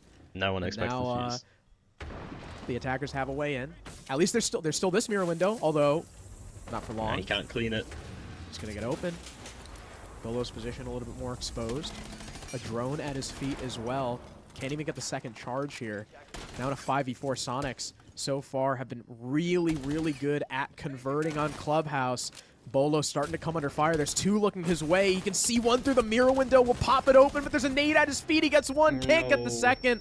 But at the very least, trades himself out. The hole from Garage. No! Canadian can't land enough shots. Grixer on low HP. And now the attackers likely calling out to themselves, hey, there's only two on site. But Canadian still kills one. And Pamba catches Merc off guard on the con window. Retaking the position in bathroom is NJR. Dusted by Adam. 3 kills now for the Fuse. We're equalized with 1 minute left. Yeah, beautifully played there from Matt to be able to pick up all 3 of those contestants. Just everyone who was trying to push them out of that jacuzzi breach, Atom has shut them all down. He's going to smoke off the main stairs and push in, but they don't seem to have a lot of intel onto where these defenders are roaming. And they're... Oh, what a kill from Atom! Oh my god! And he's in a perfect position to blind, but he will get traded by Canadian. And it's all between him and Ambi. The young gun versus the old gun. Flashbangs start to come through as the pre-fire should start to come through, but Ambi's gonna guess wrong and Canadian picks him up! He's not done, he's rolling back the clock! Adam doing the absolute most just for some old guy to win the round. Wow. Sonics and you know, not just Adam, but as a team, played around that jacuzzi breach flawlessly.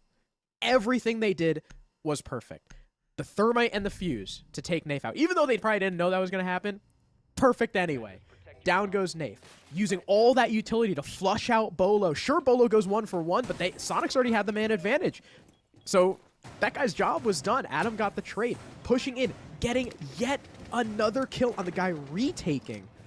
But somehow DZ, Panda getting the kill on that CC window with, I think, you know, again, that call from Sonics that we mentioned where, hey, there's only 2 on site, let's go.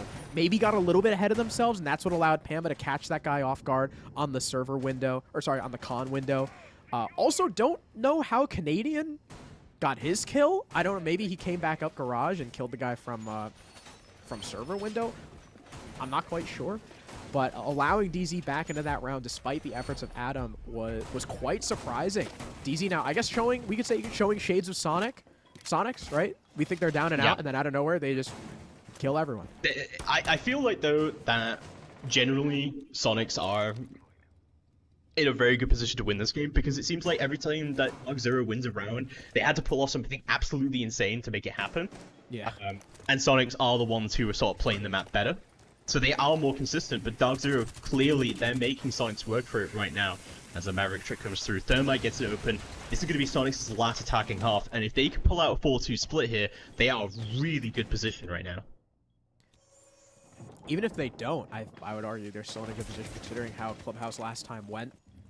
But DZ, I am glad that even though, you know, you talked about how Sonics are technically, you know, playing the map a little bit better, I'm glad we're seeing this kind of play from DZ, because that was kind of the whole point when they were mentioning, you know, bringing Nafe and bringing Bolo. They want that explosivity that they felt like they were missing.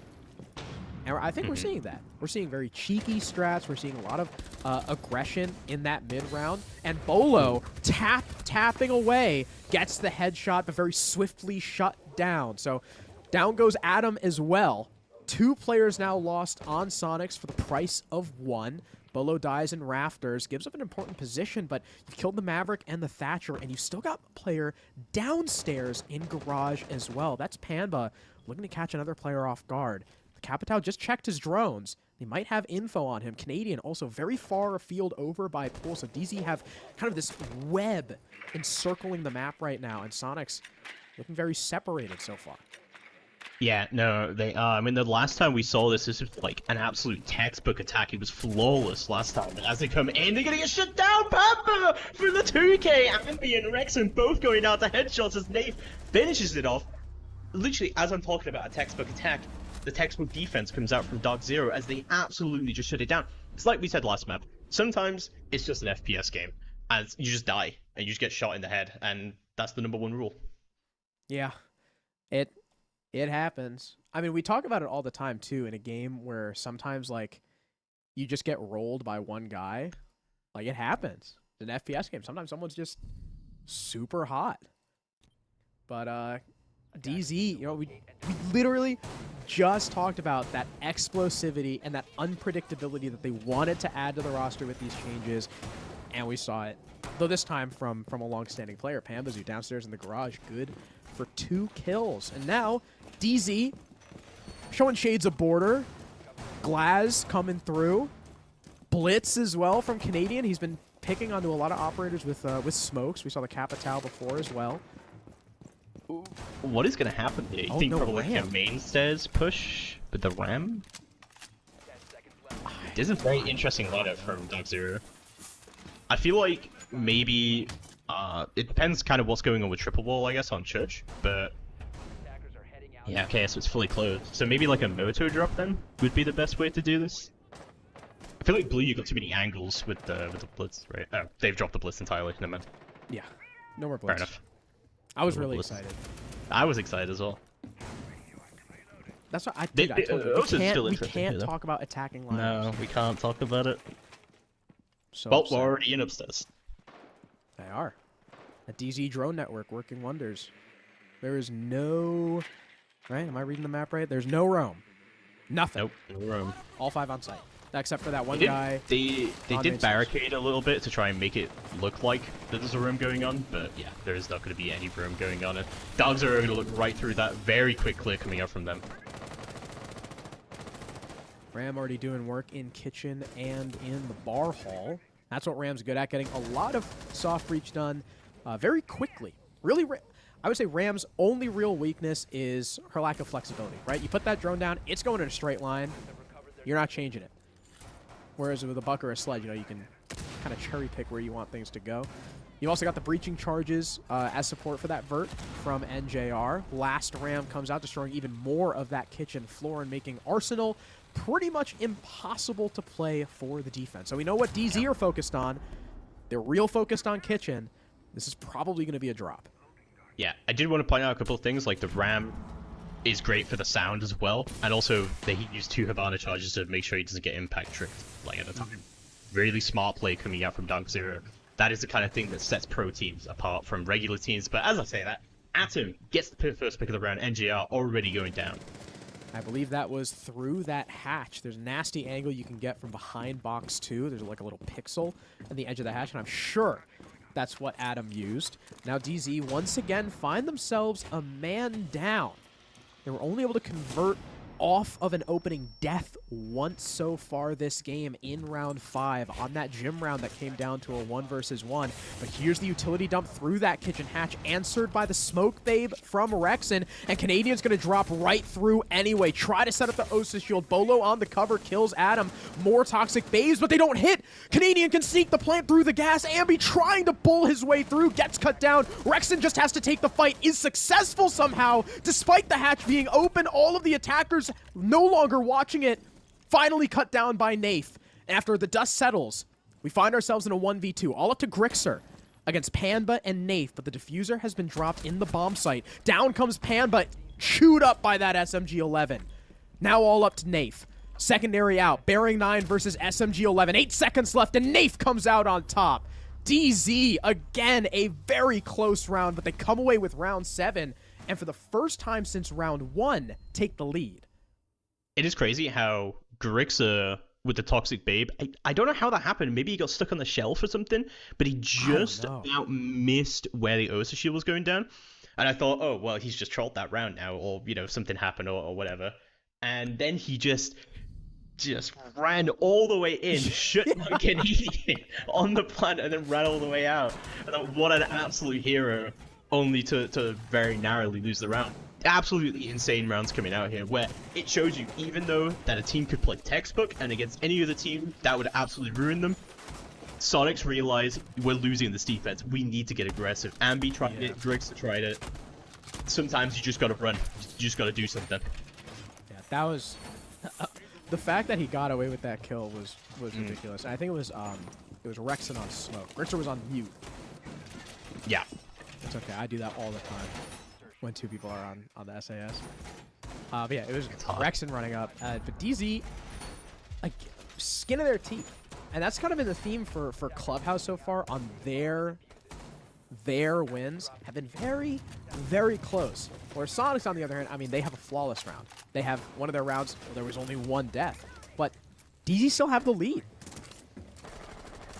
I also feel really bad for Rexon too with this smoke. I mean, sometimes you just get unlucky and it doesn't. Yeah, I think I must have like just hit the shelf or something like that. Yeah. Because it felt like it was a little bit higher than it should have been. Unlucky propagation. That's just how it goes down. But yeah, we are gonna see just another gym attack going on. So for this one, we saw the the famous fuse going on. We are gonna see the Ying, and then interestingly Nomad coming out. Nomad's very interesting here. Yeah, Nomad on a club. You want to talk about that, Sterno? Yeah, I'd love to talk about that. I mean, it kind of suggests that they're just going to work the windows and they're just using the Nomads so they don't have to watch the flank from CC side. Use the Flores, get rid of the bandit batteries. Beautiful. Allows Canadian to... Did he lose a hard breach charge there? Did he mistime it, or did he only have one left? He only had one left.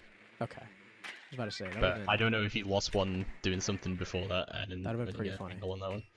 Well, sometimes it happens. But yeah, this jacuzzi wall's going to get opened up pretty easily. And the Flores drones coming out. They're making good use out of these Flores drones as well. To get rid of the there we go. gadgets. Okay, that got both of them. Nice. I didn't know if that was going to be high enough, but yeah, it got both. Yeah. And there we go. Yeah, Ash touch. Because Bandit doesn't counter Ash anymore, I guess. Nope, it does not. I always forget that that doesn't work like that. Through the drone hole, Nate's going to get chewed up just a little bit, but Panba starts the fragging on Rexon, and in comes the rest of the attack. In through bathroom, one down, but Grixer refrags Bolo, and Bolo had no support. Everyone's still outside the building, and the C4 is good for 2! Ambi leaves it all up to Panba, but it's a 1v1. Both Adam and Grixer are down. Does Merc go for the res? Is it safe to? Grixer tucked all the way in the corner. He's got case control as well, but the flashbangs are coming in. Pamba is far too close to go for this res, but Alda in hand. This is a favorable weapon to have. One down, secured. The other just inches away from Pamba, constantly calling out his position. Merc has a live feed, and there it is. The pseudo drone left alive by Pambazoo ends up working in Sonic's favor there, as you can see the yellow pings coming out from Adam, and I think they even had info. I think I saw a red ping there as well, and Sonics tie the score once again. Yeah, I think there was a bulletproof on the other side that was pinging him, but yeah, that was unfortunate. That was almost a really good recovery there, but you can see like the flashbang spam, it doesn't always save you, unfortunately, if there's just a guy lying prone next to the reinforcement. Yeah. The C4 too. The fact that yeah, I think if they all went in with Bolo, I think they win that round. But because they had that little bit of trepidation, I don't know if that was the call, like just to wait outside and see if that player can clear. But if they had all just rushed in, I think Grixer dies there. But because they waited a little bit, it gave just enough time for Grixer to throw out that C4, and that was the round-winning kills, plural. Yeah, absolutely. But we are gonna see Sonics going to the CCTV defense yet again. So the mirror window coming down. Do you think they're gonna try the mirror trick here? Nah, he's just gonna put it on. Okay, that's fair. We gotta start doing that in casual. Yeah, you think so? We gotta see if we can actually get that down. that looks really fun. Here. What's interesting here is that we don't see a Maverick coming out from Dark Zero. So they might actually have it might be more difficult for them to sort of deal this area for the CC.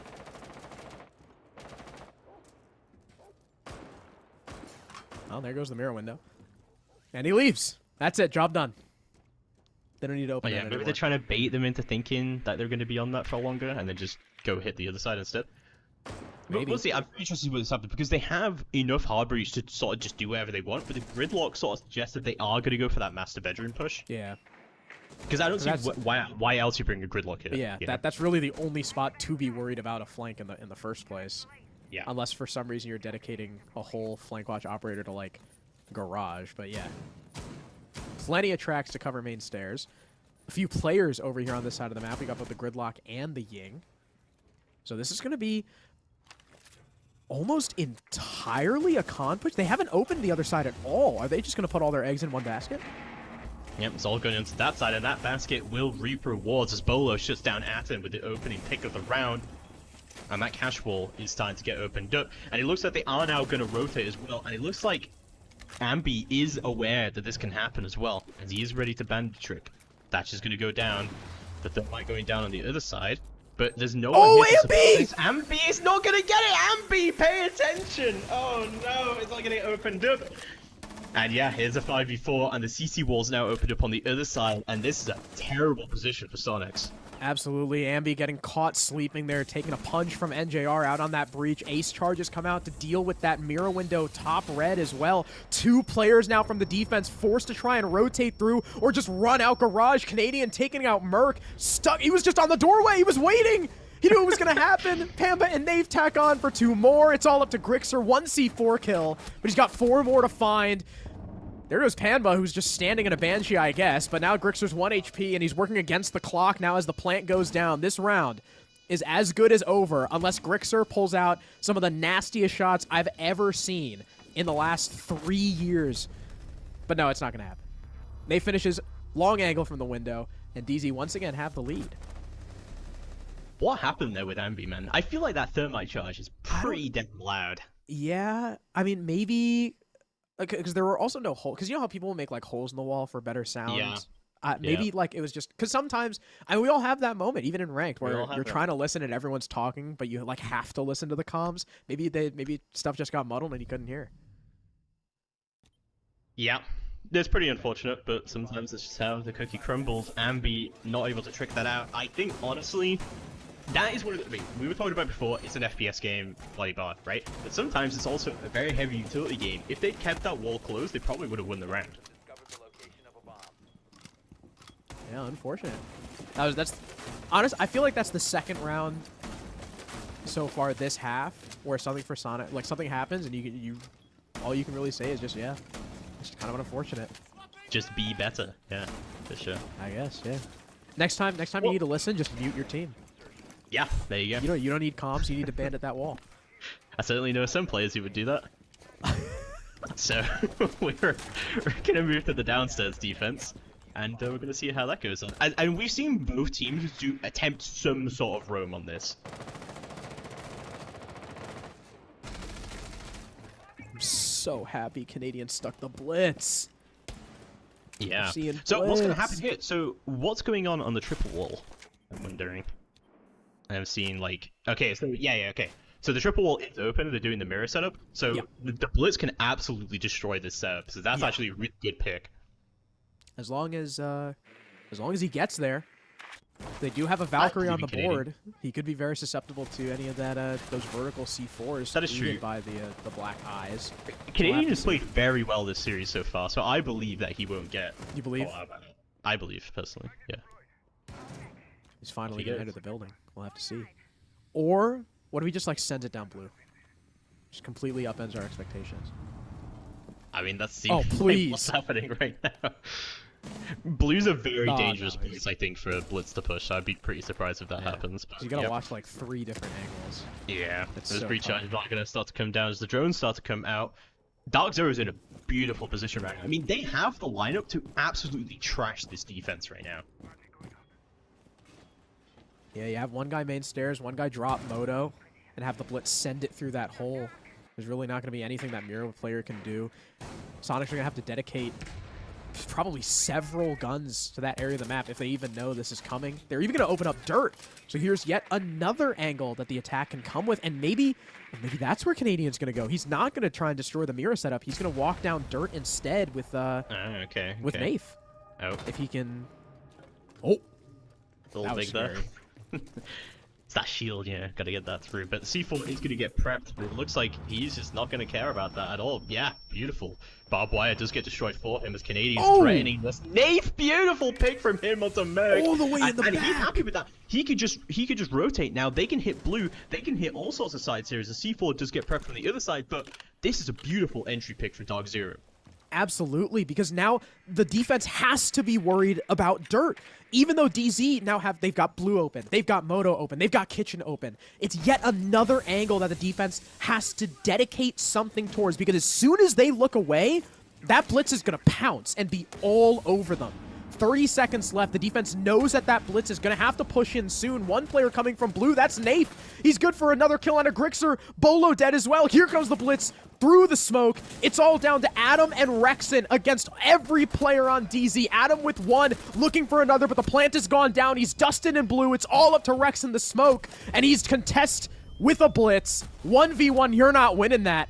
DZ, map and match point on a map that they were only able to take 2 rounds on against Sonics last time they played it.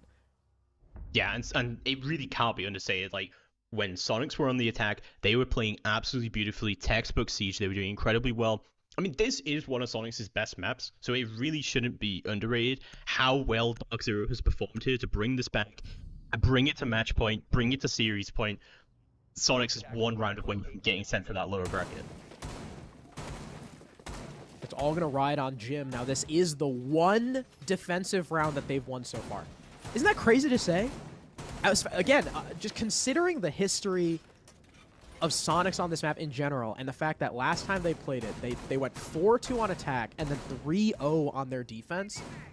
In 4 rounds, they have 1 defensive win, and it's on this site. So at the very least, this is probably their best chance at taking a 5th point, but after that, where do they go? Do they go back to Church, where they've already lost twice, or do they go back to Cash CC, which is by far and away the weakest site on this map? Yeah, well, we'll see the decision that they do try and make, but first of all, they've got to get there. Also, I have to edit my statement. Not the weakest site on this map, Edit but your the weakest statement, of the weakest of the 3. Typical. I mean, statistically, is that true? Because we don't really see Bar played that all often, even anyway. That's true. Yeah, that's the thing about Bar. It's like, I'm sure its win rate is probably crazy, but it's also because of the small sample size. Yeah, So can that you is very really true. say And it's better than... Bolo is a real man, by the way, because he brought the LMG and not the Spit. Yes! We saw that too. Adam on Fuse had the Yeah, LMG. on Fuse, yeah, he did. And he got a 4K that round, so... He did. So is Yeah, that in the it's- cards for Bolo? that's Does in the Bolo cards, I also think. get a 4K just to lose the I round? think so. I think if he doesn't do that, then he's underperforming, you know? Real. So real for that. Brooks are hiding below to see what he can do here. And so the hatch far, open. Dark Zero is pretty slow on this uptake. They are starting to slowly get control there. Thermite already coming out on the wall. So wall open about a minute in. It's a pretty good time so far. Do they have... Yeah, they already have a guy all the way up in rafters opening up that wall. So they're going to try and get this crossfire. And Nafe, another nasty shot. That's 2 rounds in a row. Rexon now dead. Nade's coming out to deal with this shield. Adam exposed and decides to take the fight against the LMG instead of backing off. The Bandit tries to go in for the refrag. Successful, but now lit up to 14 HP and stuck here in cash between 2 holes. And Grixer hunted down. We saw Panda lurking below in stock earlier in the round. And finally, he'll kill his quarry. It's down to Ambi and Merc 2v4 with Ambi 1 bullet away from death to save the map and save their chances of being the first team to qualify to Riyadh. Because remember, even if they lose here, they've still got a chance tomorrow. Yeah, absolutely they do, and Ambi is trying to hold it down where he can. Merc with that C4 in hand is ready, of course, but he's the only one with the C4. Jacuzzi wall getting opened up on the opposite side, and Dark Zero is taking no chances with this push. They're getting set up beautifully. 40 seconds left to go on the clock. They're getting ready to jump through this master window and be ready to try and shut it down. Thoroughness. That's the name of the game for DZ, and it's been the name of their game for years. And Ambi now revealing his position, has to tuck behind the mattress. There's so many angles he has to worry about, and somehow he skates his way into Jim, but he's fully blind. He's got to tuck in the corner. It's all down to Merc now as Ambi dies. 1v4, lights up a little bit of one, but he's trapped in the corner, fully blind. More flashbangs come out. Plant going down. Nafe will finish him. And our first NA team heading to Riyadh is Dark Zero. Huge congratulations to Dark Zero. Incredibly well deserved. I mean, what more can be said? They played absolutely beautifully in border. I think we were both a little worried there to see if Dark Zero is actually going to make it through after a few really good rounds from Sonics. And Sonics absolutely beautifully played at the start on Clubhouse, but Dark Zero just pulling. I think it's just water from a stone, honestly, from Dark Zero to pull back those rounds. Yeah. They had some insanely close rounds, some insanely close comebacks. What an incredible series. Yeah, but what do they say about close? It only counts in horseshoes and hand grenades, unfortunately. Sonics could not close out, even though they looked like they were playing the map better. But I feel like as time went on, DZ started to figure it out, right? In the beginning of the rounds, yeah. DZ won. It's like, well, should they really have won it? And then it was like, it was a slaughter. So real quick before we go to break, let's retake a look at our bracket. So as we can see, Sonics lost, but there's 3 teams heading to Riyadh. So DZ obviously going, the winner of LG and SSG gonna go, and then the loser of our second game will play against Sonics tomorrow for that last spot. Yeah, they will. They will indeed. So, yeah, in a few moments, we are going to see Luminosity Gaming versus Space Station Gaming. That should be an interesting series. I think, honestly, that has the potential to be an even better series than this one was. There's a lot of storylines to talk about there, and we will indeed be talking about them. Yeah, but we will see you all in a few minutes. Of course, we got to set up the lobby, give ourselves a break. You know the deal. We'll be back in a few minutes with SSG versus LG.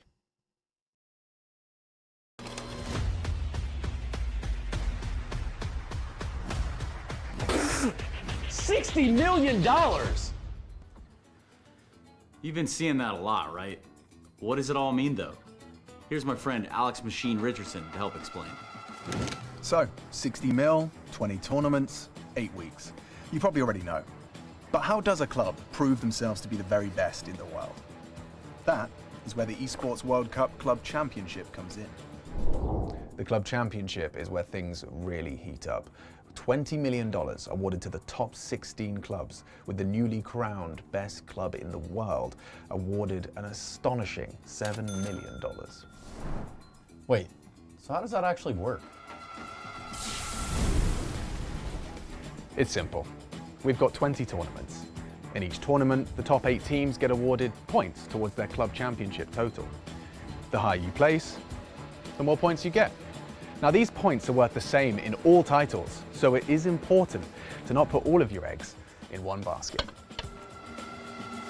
But it's important to remember that the club champion needs to win at least one individual game tournament. Nice, so we'll probably be seeing clubs trying to qualify across a range of games to have the best chance of getting their hands on $7 million. Yeah, man, there's your incentive. More clubs, across more games, more competition. And so the race begins. This summer, we will crown the best esports club in the world.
Welcome back, everyone, for Game 2 in the Rainbow Six NA EWC Quals. We've got Space Station Gaming versus Luminosity. Again, the only game that wasn't a repeat of the Open Quals was SSG beating OXG, and now they find themselves here. Yeah, no, for sure. That's definitely a big surprise. It's the only time, as you said, that they didn't go the exact same way that it did in the Open Quals, and Oxygen find themselves completely eliminated from it. So that's a big upset. But I think also a pretty big upset is Luminosity beating M80 twice, both in the Open Quals and in the close calls. You know, M80 really have reinvented themselves several times, but it really seems like the player formula has not come out for them. Luminosity absolutely trashed them. Yeah. And they defeated all the allegations of that being a lucky game. Yeah, I think, who was it that tweeted? Was it Wi-Fi that tweeted it? He was like, where's our lucky game now? And LG, of course, playing with a roster change. Hat actually going to OXG. And LG, I believe, now have Surf. SSG with a major roster change. So this is, I think, a big series for SSG to not only prove to themselves, but prove to everyone that they can still compete at an international level, because they had hot and cold. They performed pretty well at SI. What were they, top 8 at SI, I believe? Drop hot and cold, pick up Iconic, have an okay performance in NAL. They don't make it directly into the major through. They have to go through LCQ. They get to the major and go 0-3 in Swiss. They do not win a single game. They move on from Iconic. Now they've got, they have Benjamaster. They've decided to import an EU, not only an EU player, but a former SI winner as well. And again, just like the roster changes from DZ, it seems to be working out well so far. Yeah, I thought when I was just looking through the bracket that it was not looking good for SSG, but they've really proven me wrong, and they've come back up and fighting. Let's have a look at the map bans and see where exactly we're going to be heading during this series. And now, we made our prediction last night. We thought it was going to be Bank, Consulate, and Cafe, I believe, were our 3 map picks that we thought this series was going to. Map pick number 1 is Labs. Now, that is pretty surprising to me, at least, especially LG picking it. SSG do not typically leave this map up. They ban it a lot. They have not played it this year at all. Luminosity, on the other hand, they have their fair share of Labs bans. They've played it once. They're 0-1. Consulate being our second map from SSG. So there's one. We got one right. Consulate, they banned against them more than they banned it. They're 3-3 on it. Consulate, LG also only 1 play. They're 1-0. So the map pool looking okay for both sides so far. Our map 3, though, is going to be Bank. Again, a team, this is one map that both these teams really like to play, although LG do, again, have their fair share of bans on it. They're 2-0, whereas SSG are 3-2. So there's far more footage of SSG playing on Bank than there is of LG. However, there's 0 footage of SSG playing on Labs. Yeah, it's going to be an interesting one. I think how we talked about during the last series, Dark Zero and Sonics, where they've had, some small changes, but other than that, it's pretty accurate to what was going on in the previous series. But Luminosity and SSG have gone through huge changes, sweeping changes. These are almost brand new identity teams, and it's going to be really interesting. I have absolutely no idea what's going to happen in the series. On paper, I would say Space Station is pretty favored in this matchup, given the map bans as well. But Luminosity defeated M80. That really cannot be underestimated, I feel. Absolutely. And Blitz, our first ban, because if there's anything we know about LG, they really like Blitz. You cannot leave Blitz up against them. So Monty also going to be banned, and I mean SSG do like to play the Monty, so I guess that makes sense. Something else to talk about between these two teams too, and this qualifier in particular, is that we talked about SSG really need to prove to themselves and everyone else that they can still make lands and they can still perform admirably. LG have never made a LAN ever. Nope. As a team, none of these players, these 5, except for maybe, did Surf make the major with Mirage? Was that when he was on the team? Might have to research that one. Wikipedia to the rescue. Let me look. No. He did not. So yeah. So this would be a first. This honestly would be a massive upset if we do see Luminosity head straight to the LAN. So, but we'll see the first round coming in, and of course, as I said, we can't really talk about the attacker lineup because it could completely change several times throughout the entire prep phase. But we are going to see that upstairs defense. You know, actually, I think this is the first time I've casted Nighthaven. Really? Yeah. I mean, I also don't get too many opportunities because I'm mainly casting T2, and you know how T2 teams are with new maps a lot of the time. Yeah. So if I get any calls wrong, please forgive me. yeah, this one. I mean, it's not terribly hard. No, it's not terrible. I don't think it's terrible. okay as far as Well, new maps go. one thing I'm looking forward to is just seeing good setups on Nighthaven because we just don't see Nighthaven played that much. It's refreshing to see a pro team's approach to this map. That too. Yeah. Labs is also just a fun map. I mean, we saw it on at the major a lot. Yeah, we did. We did. And it's a pretty cool map. There's a lot of stuff you can do here. And one of my favorite things about Labs is that a lot of times your defenses live and die off your extensions. There's not a whole lot of like bunker ability. Like maybe on the top floor a little bit. But there's so much verticality on the basement and the 2 middle floor sites that you really, really have to extend. And already we're seeing this wall get opened, making sure there's no bandit trick.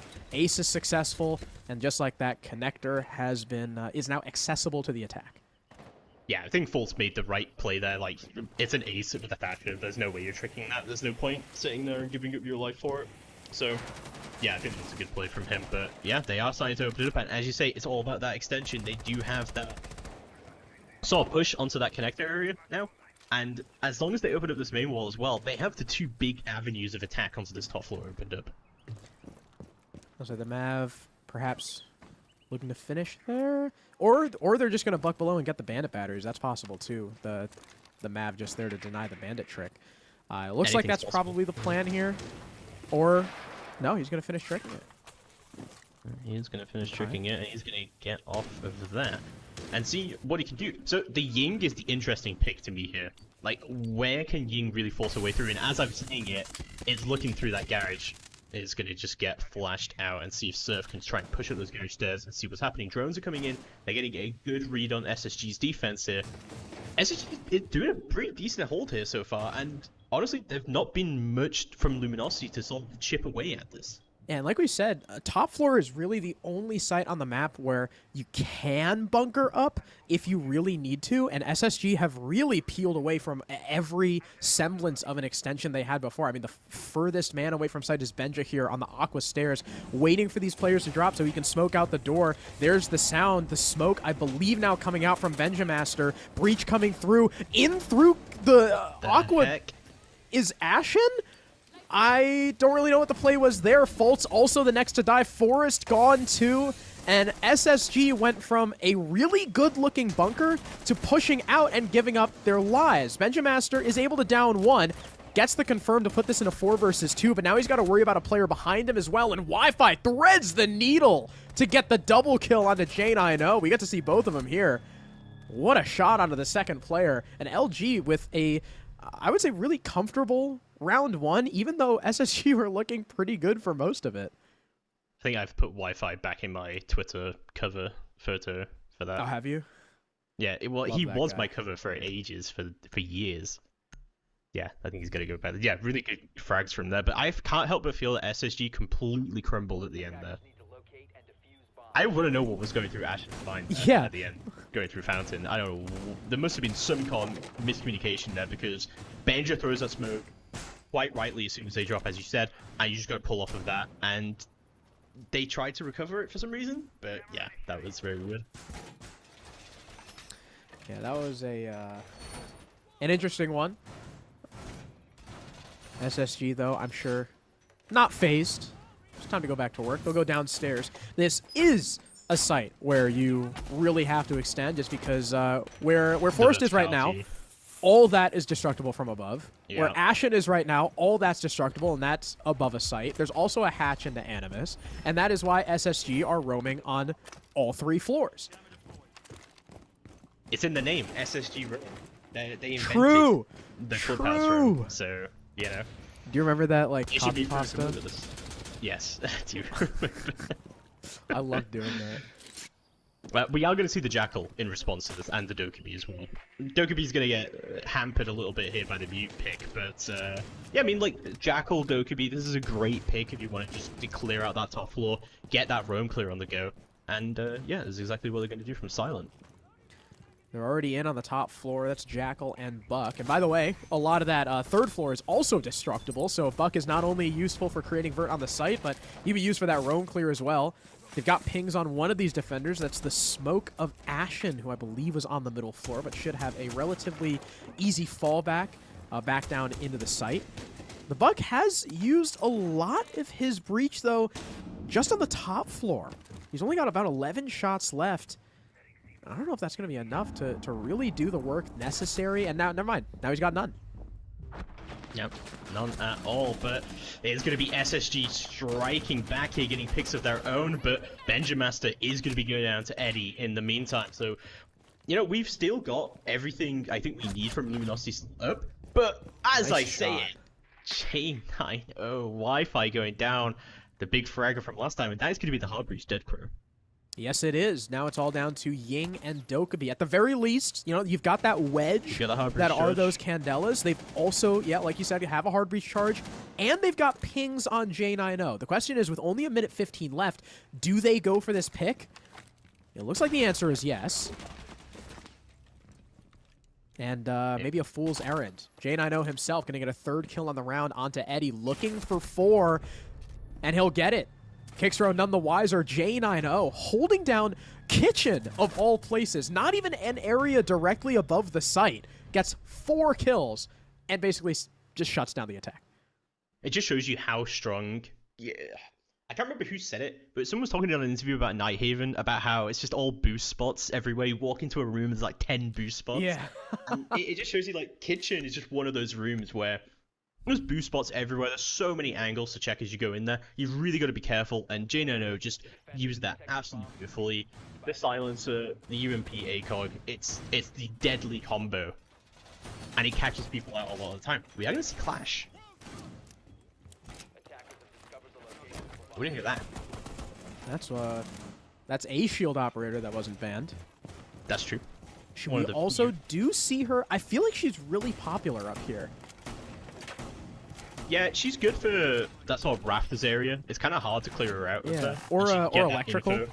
Yeah, You an gotta sit her in as well. electrical. There's nothing you can Yeah. do. I think it's again a symptom of the fact that this site is a lot harder to extend on. This is really the only like bunker focused site, but at the same time, there's so many spots for the attackers to come. Right, like the connector wall, electrical, aqua, IT, rafters. Like there's so many spots. The Clash helps just stand there and say no.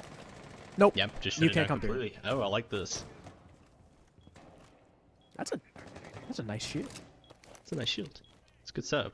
Yeah, no, I like this, and we talk about verticality a lot on this map as well. I think we've already maybe said that word about 10,000 times. And you see he did open up the angles to look from below, because that book is a big threat on this attack. Just open up stuff from below and just make sure they can get stuff open, and also just pressure people off of angles. Speaking of pressuring, I really wonder how long J90 is going to open. last there, or if LG even opt to contest it. The Candelas are already coming out. You talked about boost spots. Here is another one coming out from Faults as the Clash starts to back off. He's EMP'd, so that CCE shield no longer has any electricity available. And LG have opened up pretty much every wall that they need to, except for the one that we see Faults reinforcing right now. And of course, Forrest, you know, we mentioned one of those power positions for Clash. It's electrical, and that seems to be where he's going to sit for, I imagine, the remainder of the round. He's wandering around right now, but I expect he'll be back there in due time. Yeah, I think also you could just use Clash to sort of get a feel for the attack and their presence across the map and where it is they're looking to push. If they start to rotate a lot of attackers away, you know where they might be able to be going. But Space Station actually has a very solid hold here, despite the fact that Luminosity has managed to get a lot of stuff open.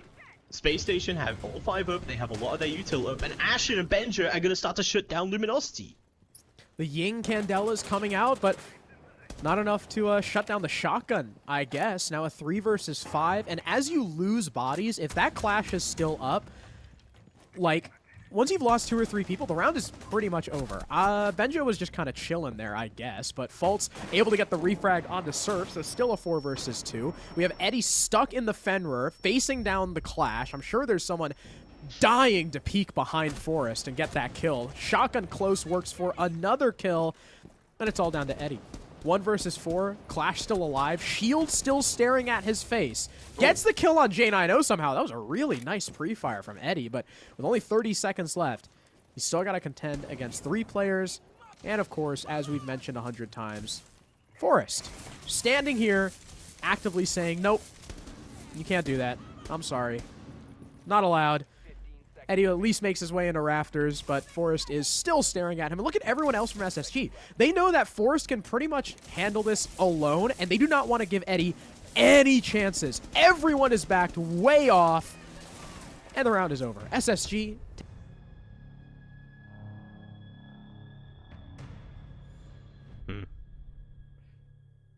Yeah, well, that's just Clash for you. It's just a very frustrating operator to play against if you don't bring the right tools to shut her down. The right tools being... I mean, they had EMPs, which is one thing, but you still have to close the gap. A lot of people sometimes will bring Nomad I think, to is knock the her main on her thing, back. to be honest. Yeah, Capitao typically get those fires. She's really slow, so if you can kind of angle it behind her, she takes a lot of damage. We even see Callie at times. There was actually a new one that was unlocked yesterday. Was it yesterday?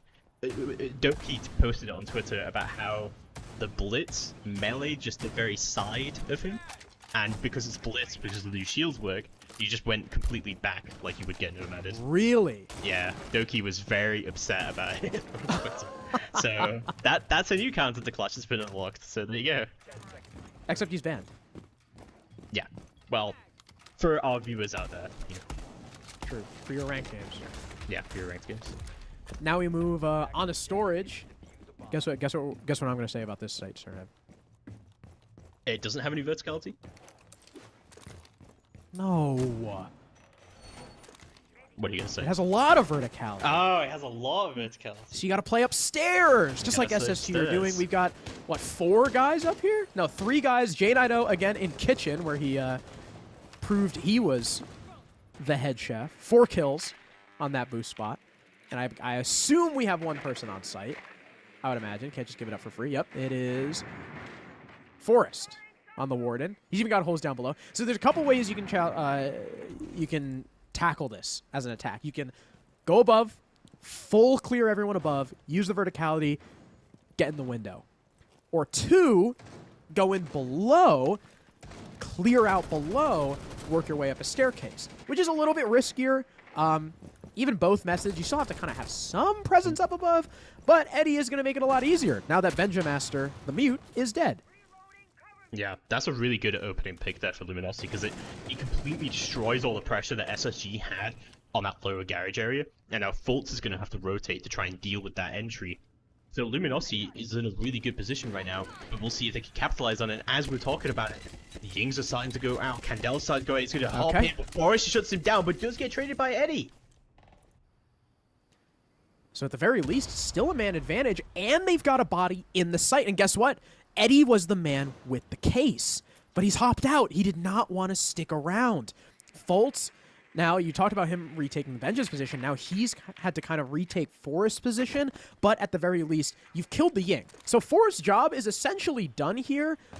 And the only other guy with flashes... Actually, no, they've got 3 guys with flashes, so never mind. They basically still have a pocket Ying, and now Ashen is dead. 2 versus 4, all up to Fultz and J90. With a minute left, J90 is going to be forced to come back to site from the basement as Fultz continues to hang on for dear life. But look at this from LG. Not getting ahead of themselves, still doing their due diligence, and somehow Surf wins that fight from down below. Fultz now alone on drone, and about to come under a lot of pressure. 40 seconds left. The man coming in from kitchen starts to work his way into games. Fultz decides that his best bet is to try and take above and use these holes to deny any sort of plans. As it now starts to go down from Eddie, Fultz can probably hear it. Can he pinpoint where it is? He finally spots him, but can't connect the shots. Surf, once again, with an improbable gunfight from below, will lock out the round and tie the score. That was just insane from Surf, honestly. Like, both of the kills that he got were just beautiful. Chef's kiss, I think, Yeah. right there, to be honest. Like, that is how you play Book. And, yeah. I mean, we talked about it last map, right? Yeah, sometimes it's an FPS game, and I think Surf really did prove that he is there to win gunfights, and he will shut you down pretty much instantly. Maybe that is the story for Luminosity in general. If there's one thing that these kids can do, it's shoot, Cernab. Shoot people. That's what Shoot literally mad. all 5 of them were known for when they were like underagers and stuff. Yeah. They were all known for shooting people good. And I'm glad that trend has kind of continued into Pro League.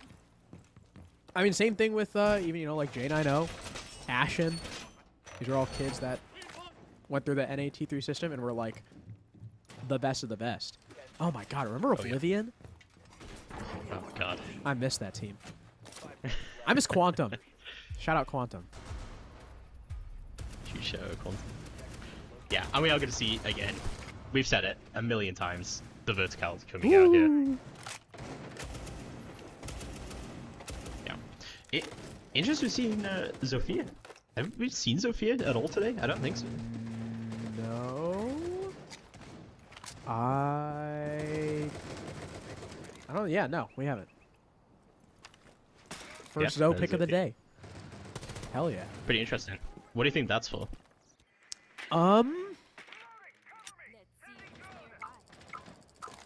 Comfort pick,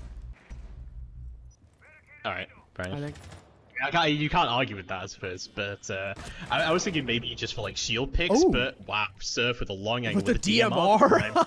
He is going to pick up Fultz for free. Good pick there from Luminosity, again opening up the round for themselves.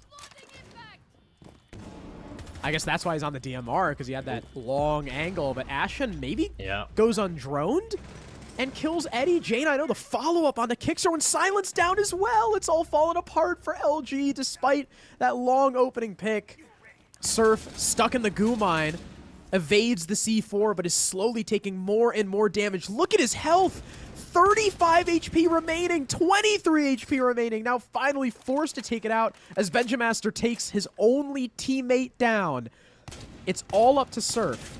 1v4, and Benjamaster will put him out of his misery. SSG retake the lead 3-2. What even happened there? I have It just no seems idea. just utter chaos just happening. You know, we were talking like last series about how Dark Zero do all these like really methodic setups, right, and everything. I feel like Luminosity starts the round like that, and then it just sort of descends into chaos and gunfights everywhere. Yeah, I could not tell you what happened in that round. They had that first opening pick from Surf, which is clearly like a pre-planned thing, where they open up that long angle. He brings the DMR specifically to do that.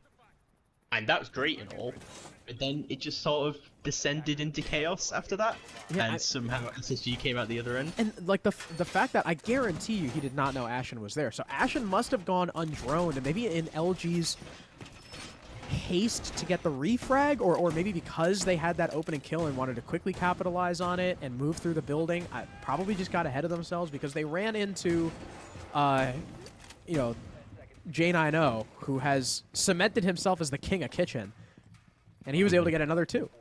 So Yeah. I would have to assume that that was just a case of LG kind of getting ahead of themselves and not having all their bases covered, which is weird considering how well they played in round 4, where they like almost were perfect. It was like a complete 180. It was, yeah, no, for sure. For sure. But we'll see if Luminosity can start to equalize this half as we start to make it through. But honestly, 2 rounds on attack on Nighthaven, I think you can come away with that pretty happy. Yeah, it's typical, right? Obviously, you'd be happier if you got more, but it's you're not like sweating after getting 2 rounds. No, It's a 4-2 half. You're absolutely not. Whatever. Move on. Hope you get another. Hope you get a 4-2 of your own. Rotero drones coming in from Silent. I don't really know if that got anything in terms of utility. I think it was just using it for info is really all it gathered. I'm sure that LG are elated to not see the Clash come out again from this team. Oh yeah, they really didn't have an answer for that at all, and Yeah. it did pretty much shut them down. I wonder if entirely. that's what the Nomad is for. Yeah, maybe. There's definitely potential. It's not really like a flank map, I guess. Yeah. But unless they wanted to push like. Especially back not inside, this maybe. site. Yeah, for sure. So yeah, but we'll see the Rotero drones coming in on their side to do work, getting everything they can, getting that shield very important on the A-bomb there. As you saw earlier as well, how he was opening up that pixel angle to watch the garage door. So now that avenue has now been opened up for Luminosity on the attack. Minute 20 and still we got Forrest reconstructing the site, looking to create some angles down through. Make sure no freebies for LG, but alright, never mind. Ashen As you said it, gets caught trying to retreat from electrical. Down goes the Warden. No Yang on the board at the very least, but now you also don't have Forrest as Surf cuts him down downstairs. Maybe Benja, the next potential victim for this DMR, as he sneaks his way down the Aqua stairs. He does leave the site significantly weakened now with only 2 players, and he doesn't expect Surf to still be lurking. Fultz gets the first kill for his team in the round, but can't land the second. Wi-Fi tucked behind the wall is good for 2 more kills. 3 from Kyle, Wi-Fi, Galati, and a tie half for LG. Every time I see the kill cam from an LG member, it's just beautiful. It's just crisp as hell, you know? Yeah. It's just perfect gunplay from them, and it is honestly carrying them through these rounds. Not to say that they haven't made smart decisions either, but they managed to open up a lot of rounds just by having pretty good gunplay. And that is honestly just sometimes the name of the game, and Luminosity's going to be pretty happy with that 3-3 half coming through. Space Station now swapping over to the attack. See a pulse? I swear we haven't seen a pulse. We have not. This is definitely our first Pulse. And Pulse is another operator that Eddie has kind of been known to play. He really likes Pulse. He's been playing it since the T3 days. We got Castle on the board from Wi-Fi too, an operator that SSG love. We'll see if he can do his best J9O impression. See if he plays in Kitchen too. This is also our first Solus, I believe. It can't be, No, pretty sure we saw a no, Solus we had one Solus on map 1 of DZ Rexon played it. Yeah. That's our only Solus of the day so far. Yeah, she kind of got nerfed into the ground, I feel, personally. Yeah. I mean, good on the one hand, and then on the other hand, she's kind of not as fun to play anymore, but... Yeah, for sure. But we are going to see Solus just helping out that roam, making sure that no drones can clear them out. And also, the reverse of this is that she'll be able to see anyone who is actually droning as well if they get close enough to the building to do that. Goku Paul going to be going and deployed, however, as Fult's trying to make his way into this upstairs area, and Jackal tracking is going on Solus. So this should be an easy clear for SSG, as long as they don't falter. And as I say it, Fultz goes down! Oh no, that's terrible. That is the Thermite. That is probably the worst possible pick you could have lost. At the very least, J9O gets the trade on the kicks row. So that's been refragged. Another 1-for-1 here is Surf C4's Ashen. The J9O responds on a Wi-Fi. So the castle is dead. We've got this Pulse here still lurking around. He's got the info on Forest. Likely he's just called that out to Surf. Let them know that someone's attempting to sneak on them. He doesn't want to put the full scanner away without giving himself away as well, as he starts to bucket open, tries to take the gunfight, but it's going to be a double swing. Forrest, beautiful shot from him, but the boost spot comes out from Surf as he finds one in return, but it's going to be all to him. He's going to find one, but no. J9O will shut him down. Yeah, beautiful just intel game coming out from SSG there, I feel. Yeah, I mean, they had pretty much everything locked down except for that opening pick, but the trades were what was most important, right? As soon as Fultz died, it was like SSG started to just constrict that guy upstairs. And then after that first kill, the dominoes just fell one by one by one. Even Surf C4 immediately responded by, I believe it was J9O, and then Yeah. him and the Pulse were just stuck in that corner. There was nothing they could do. That was also a basement defense, by the way. Every single player died on the top 2 floors.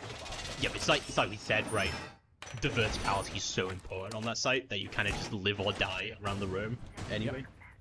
So, but we're going to be heading to the upstairs area. The verticality get opened up, and we're going to see a frost pick. Now, not the first frost we've seen, but she's still been pretty rare. Yeah, I think we saw her a little bit on both Border and Club. Yeah. We saw her once each time on Border and Club. There we go. We get our requisite 1 frost here. I don't know. I feel like I would have expected her to get played more, especially on Club. Yeah, that's fair. Oh, he shot it! What? Wow. That's Jack 90 right there. Yes, sir. Put some respect on that man's name. Wow, I can't believe he shot that. I mean, fair enough to expect it, but wow. Yeah. I'm truly blown away by that one. That's why I use 9 and 4. That's that boy Yes, Jack. sir. Yes, sir. Well, I mean, if they don't win the point after that, yeah, like that was like the most exciting possible opening, and then we're just gonna sit here for the next minute as they try to deal with this bandit. Like I'm mirror windows too. Interesting that Luminosity does not play the smoke fountain side. They play a warden there instead. It's pretty interesting. I mean, that's also too. That could just be like Luminosity's MO, right? Instead of play for time, just fight it. Yeah, I mean, that's fair. I mean, he plays to that strength, right? The Avenger is downstairs, able to open up that verticality. You can see that Luminosity is very scared. He shotgunned all of the jungle away from the opposite sides, so... You know, they're very scared of those drones hiding there. Surf is shooting at nothing right now. It's like paranoid. Is that guy all the way... Was he out, like, on the building? Across I think he was the way? on... I think he was on the rappel there. Could have I been don't on know. the It looked like he building. was standing. I don't know. Now, Kickstro is here playing a connector, getting droned out. There's someone on his doorway. He's also got to worry about this Someone op playing in. on his mirror window right now. He's alone. Ashen is also Yeah. right next to this barricade, just waiting for this guy to try and challenge him. Now, Ashen does not have like a Gone 6 or anything, so there's no way for him to quickly open this door. I guess the breaching round is like the next best thing, but he's going to wisely wait for support as the barricade now gets open. Kickstar's starting to feel the pressure. No one on SSG pushing him, though, just yet. They don't really have an angle to. Like, even though they've got this guy really scared, they haven't really created the opportunity to move in on him, and it's causing them to stall out. No, they haven't at all, and the two rows are starting to come down, and they're starting to stall out. Flashbang starting to come Nice through flash. as well. Is convinced someone is going to come through this window, but 30 seconds left to go on the clock. Luminosity feeling the pressure. Even, like I said, even though they're feeling it, SSG aren't really doing anything to force them to move. Finally, Silent's going to get the fragging starting on to J9O. Benja the next to die, and SSG with a very limp attack. Forrest gets the first kill for his team, but at this point, it is way too little too late. There's only 9 seconds left now. Fultz and him have to try and force their way into the bomb site, and look at all the angles being held by LG right now. They're playing super passive, and Eddie gets the last 2 kills. Like Silent said, what are they doing? They're just kind of fumbling around for 2.5 minutes.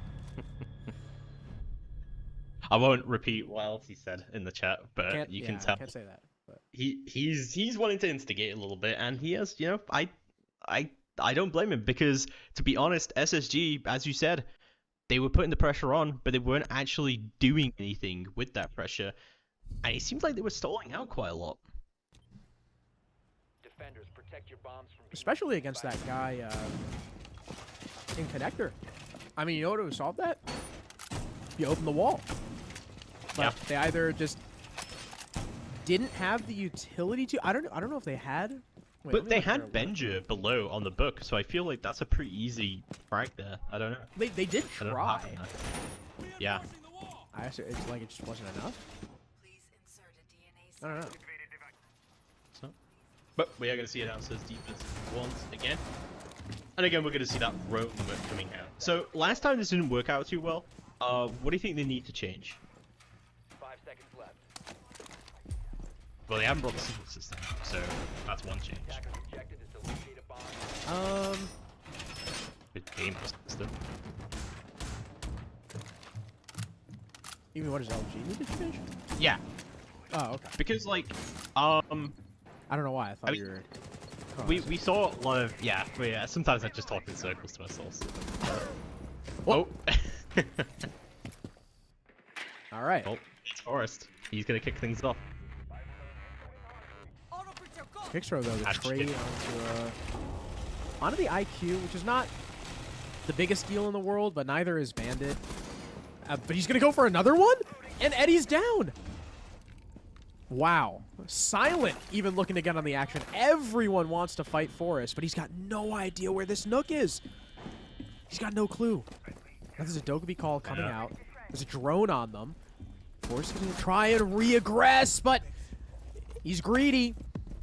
And Silent takes him out what little was left. And now, instead of it being an even man count, because Eddie was never finished, it's a man advantage, and now even worse, as Wi-Fi kills 2, attempting to push the site. SSG saw so many players off the site, thought this is the time to push in, but Wi-Fi puts his foot down, says no, and it's all up to Faults. Deimos was a really bad pick as this lineup, honestly. We got Vigil and you've got the Mute on the board. Deimos is really not going to be able to do much there, and you saw that there really was not a lot that he could have done. As he's trying to push down cargo stairs and see what he can do, but it's going to be a 1v4. It's going to be almost impossible for him to start to bring this out. He sort of bait around top cargo, shoot out the cam, but he's going to have to pull off a miracle here. Just letting him know, they see him. They have the default. There's only a minute left. More defaults to deal with. They even got, castle barricades upstairs for him to try and cut through. Yeah, and that diffuser is down, bottom cargo as well, so Yeah. there's even a worse situation for him, to be honest. And I really like the way LG is playing this. I mean, they're not getting kill hungry. They are downstairs on the bomb site. They know they have the case control, and they do not want to give Faults any capability to try and clutch. They do not want to give him a single foothold. He's even a player tucked in the corner here right behind him. It's Silent, daring Faults to drop in, which he does. And no kill! Faults, wow! Faults turned on him. That's actually kind of crazy. But he's not going to be able to kill the totem pole here from Wi-Fi and Eddie. Wi-Fi credited with the kill. 3 really important frags. If not for Wi-Fi getting those 2, that could have been a completely different round. Is this the same Luminosity that we've seen previously in the NAL? Because this is way more disciplined than I'm used to seeing them play. Maybe the addition of Surf is just that important. I mean, Surf just Surf is Matrix, still yeah. a really young player, but he has been, you know, in Pro League before. been around Was the it block. last year? 2 He's years been ago? around the Was it block, 2 yeah. years ago that he first entered? I want to say yes. All right, hold on. Yeah, because he was with Liquipedia to the that rescue was, once again. Yeah.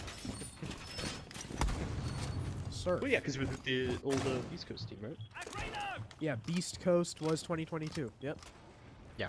So there you go. It doesn't feel like that long ago. Wow. That's crazy. Dude, he played the SI, I forgot, he played SI quals with Beast Coast in 2021. It's been now. They're like 2.5 years. More than 2.5 years. Is this the first time we've seen Capcan? I Yes. believe so. Yeah. That's We're getting interesting. old. Do not say that. Let's not open that discussion because that's just gonna make me feel bad. Isn't it crazy Moving how on. much older we are? Moving than, on. like, I'm all not these talking. I'm guys? not talking about it. I'm not talking about it. We're moving on. So yeah, another verticality site here, as we're going to see a mountain garage wall getting opened up, and all those angles getting opened up. Really, I think this map has just proven like you just need to be fast on the uptake, and Space Station have just been incredibly slow. I mean, to be fair, last round they tried to be incredibly fast and just do the complete opposite. Yeah.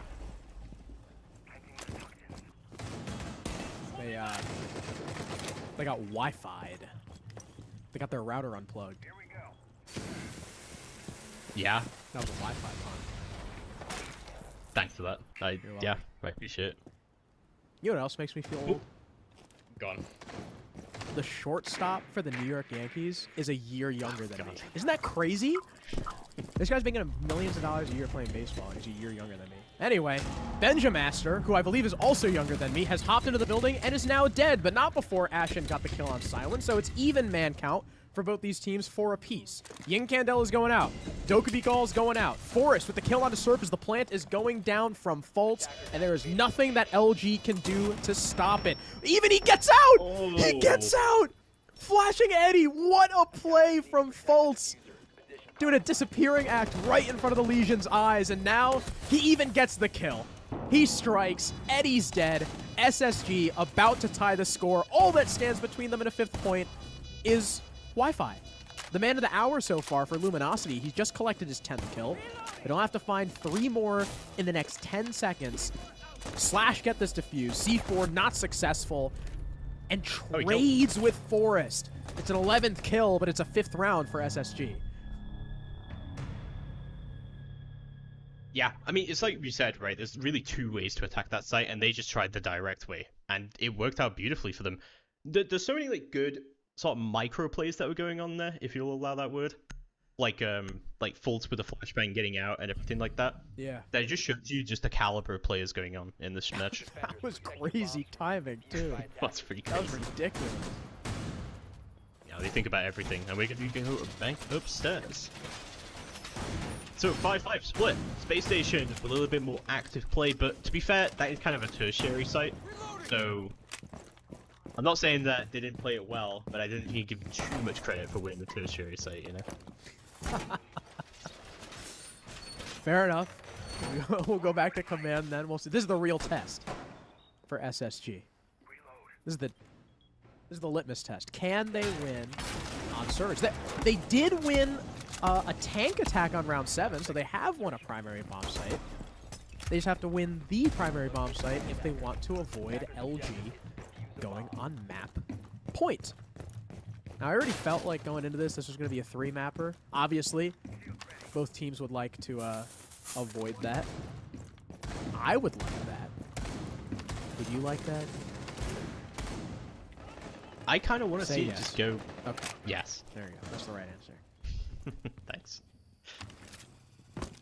So we'll see how this does go down, and yeah, as you said before, like this just needs to get stuff open up pretty much instantly and early. Chihiro's gonna shut that down, but I mean, no trick potential there. So they got the wall open this time, so yeah. we'll see if that Open. amends their connector woes. After who was it? Was it I think it was Kixro who wasted like 2.5 minutes in there. Where is he right now? He's still there. He's still playing in connector. Yeah, same operator as well, so exact same setup and everything, but Space Station really needs to clear this guy out, or they need to do something to kill this guy. We saw it last series as well, where we just seen people just sit in places for 2 minutes and just not die. And he's they got going him to out happen by his own volition. Alright. I wonder why. Probably because that wall was open this time, right? So I guess, I mean, he could still tuck in the corner and be relatively safe. And the Ying, maybe he heard the LMG from the Ying and is like, yeah, I don't want to mess with that. yeah, that's totally valid, I think. But yeah, he's going to pull back. So Space Station is going to have a lot of room to breathe in now instead. We'll see how that does work out for them, but they've still got a lot of stuff to do with. And Gixro is now in a much better position. You bandit tricked it! Where? Where was that? That must have been on the connector or IT? wall on IT, right? Oh, that was the rafters wall. Oh, what the heck? Wow, that's a crazy bandit trick from Wi-Fi. That keeps this site so safe. And now Surf is going to make matters worse for SSG. 2 players now try to shove their way in through Aqua. There's one, but Forrest gets refragged. 3 versus 2, as across the map, Ashen was able to get a kill. Eddie will equalize. 2 versus 2. Fultz and Ashen, the 2 support players against Silent and Eddie. 2 3-armors. One of them prone, one of them stuck in electrical. The last 2 attackers also very separated. 1 rafters, 1 Aqua. Case is in Fultz's hands. He's the one who has to try and sprint into the site. He gets through the sight lines of Silent, who's armed with only the SMG-12, not a long-range weapon at all. Eddie going to take a couple shots, I believe, from Ashen, who's just trying to desperately hold down this site and delay enough time for Fultz to get this plant down. It's being completed, and they can't find the angle to deny it. Now a post-plant. SSG have the time working in their favor, but Fultz is dead. It's all down to Ashen, trying to fight the 2v1, but Silent steps up huge with the Warden, allowed into the bomb site, and that is the final nail in the coffin for SSG. LG up 6-5. I was trying to decide during that retake if that was well coordinated or not, because it felt like they were sort of just playing by themselves a lot there, but it actually was, because he sort of moved around to the other side. He was able to call out, Silent was able to shut down both of them. And I think they sort of made the right decision there, not pushing before trying to retake. But I don't know, that was such a weird round. I don't know what you feel about that. Yeah, SSG, I don't know, because that Aqua take, they went 2 for 2, or like 1 for 2. Yeah, 1 for 2, yeah. All right, other way around. They went 2 for 1. They killed 2 for the price of 1. Yeah. And they had Ashen, or no, Ashen was the one who was there. I think they had Fultz get a kill from the other side to give them the man count. But Fultz being the guy with the case there, I think, was the mistake. I think if you're going to go for a fast play with the Ying and the Thatcher like that, especially on Aqua, when you don't really, there's only 2 guys there. Everyone else is server side. I think Ashen needs to be, they need to bring case to that side because it's such, it's so much closer. Like, you take Aqua, boom, you're there in sight. But when you open the IT breach, I mean, there's so much ground you have to cover, and it's so dangerous to try and get into server or cross to command, and it just took so much time for Fultz to do that. And I think had Ashen had the diffuser, it would have also been a better position for Fultz to cover from the IT side of things than from Ashen in sight. Yeah, that's totally fair. But moving on, we will be seeing that downstairs defense yet again. Aim of the game is a mentality we've seen so many times in these rounds where it's just won or lost around that 2nd and 3rd floor that we don't even make it to the basement at all. So we'll see how the clear starts to come through. Interesting, we see the Fenrir now being brought. Yeah, Dokubi's sort of been a hard pick for both teams, to be honest, as well. I'm surprised we haven't seen more Fenrir with like how many doorways there are that lead into the bomb site. I guess just not favoring. Wow, that was a nasty shot. Former teammates, by the way. This Kixro looks to put SSG down on Labs. Ashen is dead. That is the Thatcher. Now, luckily, Thatcher's job is largely done. They already opened the walls downstairs. So it's not the biggest loss in the world, but just the man count there is super important. Kixro just take a lot of damage from that breaching charge. They're hunting him down. Does J9 know he's in the corner? Doesn't matter. Fultz gets him. Now looking for the second. There's 2 players here in kitchen. J9 aware of the boost spot he himself was using before. Forrest with 1. But do they know about the second? Eddie's still lurking around. J9 just turned his back. I don't think they know. Well, the Dokubi call is also crazy. It's going to give away anyone possible as the ram starts to go down. That's going to cover up the sound as well. Surf desperately trying to hold on to Exo. There's Wi-Fi still hidden away, still not found, and Eddie gets a frag to try and open this up in a 3v3 still as well. Surf trying to retake as the flashbangs come out. Wi-Fi's been found out. More flashes start to come out. This guy's not been pushed out. More flashbangs come out as well. He is full flashed, and they have still not pushed him out of this position yet. Beautiful goal from Surf. However, does get traded out. Wi-Fi can start to get a bit more aggressive. Down, but not out. Another kill! Oh my god! Every time from Luminosity, just beautiful gunplay, beautiful shots, and they're gonna finish it out. They take Night Hit. Absurd gunplay at the end there from LG. That was incredible. The opening pick from Kixro, and then the fights right there. What was that? Surf and then Wi-Fi getting the 2 by storage. Yeah. Perfect. Oh, I mean, like, the gunplay there could not have been better. Incredible work from LG to take the first map. Now, it was their pick, so I'm sure SSG aren't too worried. Being able to take 5 rounds on your opponent's pick is really good, but I feel like the general consensus from everyone in the community and probably from SSG themselves is that SSG should be the better team. So losing map 1, while it is LG's map pick, also a little bit of a surprise, just the way SSG lost, where they had these man advantages and then just kept losing them because LG, out of nowhere, snap of the fingers, killed 3 people because they're just nasty. Yeah, absolutely. And we're going to see even more nasty gameplay on Consular coming up in just a moment.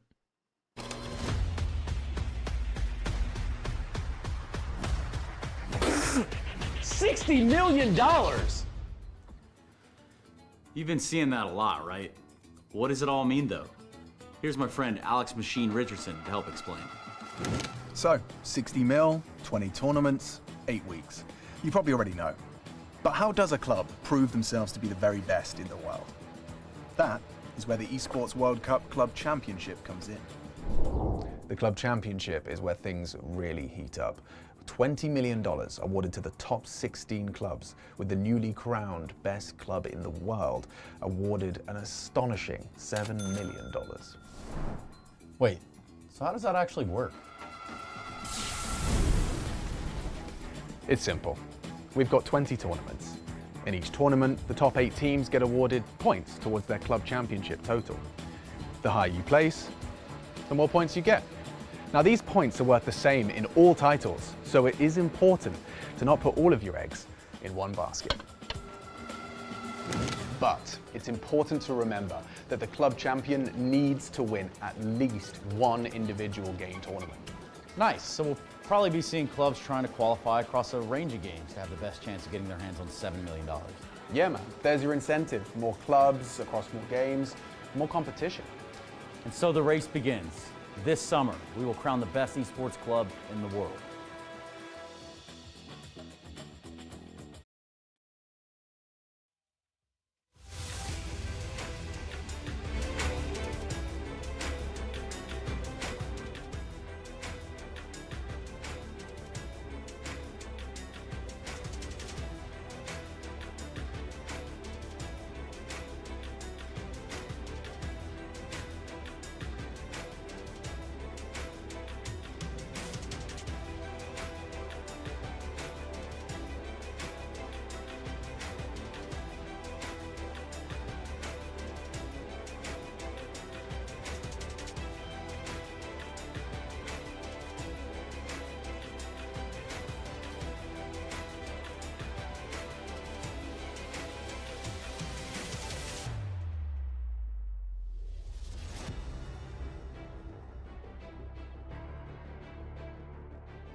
What's everyone?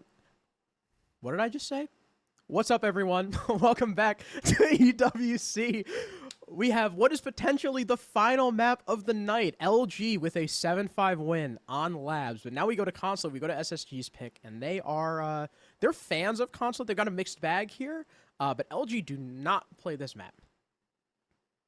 No, they really don't. And so, I mean, the SSG are, I think, the favorites for the series. I don't think that's like crazy or anything to say, but they really didn't look all together last map. I'm not gonna lie to you. Like, they tried a lot of different stuff. They tried to be more aggressive. They tried to be more patient. They just couldn't get it to stick in the end. It was a very, very, very close map, and I think all Luminos' familiarity with the map and also just their raw gun skill really won them the day. There was a lot of times where they were just being pinched out, and they just come out on the other side just with great play. So I'm not going to count Luminosity out just yet, but I would expect SSG to take this one. Yeah, LG's LG's gunplay last map was crazy, especially in, that last round where I really thought SSG were gonna win it. It was just incredible. But yeah, Surf had some insane shots. Consulate is a decent map for SSG. It's a lot more structured than Labs is. It is not as extension based, and maybe that gives SSG a little bit more comfortability, because LG, Labs, you can kind of just run around the map as a defender. Can't do that as much on Consulate. Very, very tight. It's hard to give early gunfights away here on Consulate. And I think that's probably going to be the saving grace for Space Station, is that they're going to be able to set up and pincer out. Space Station, I think it's not unfair to say they have a fairly similar play style to Dark Zero in the way that they set up for their attacks. Not something that they were really able to do that much in Nighthaven. As you say, though, they should be able to do that in Consulate. This is a favorable map for them.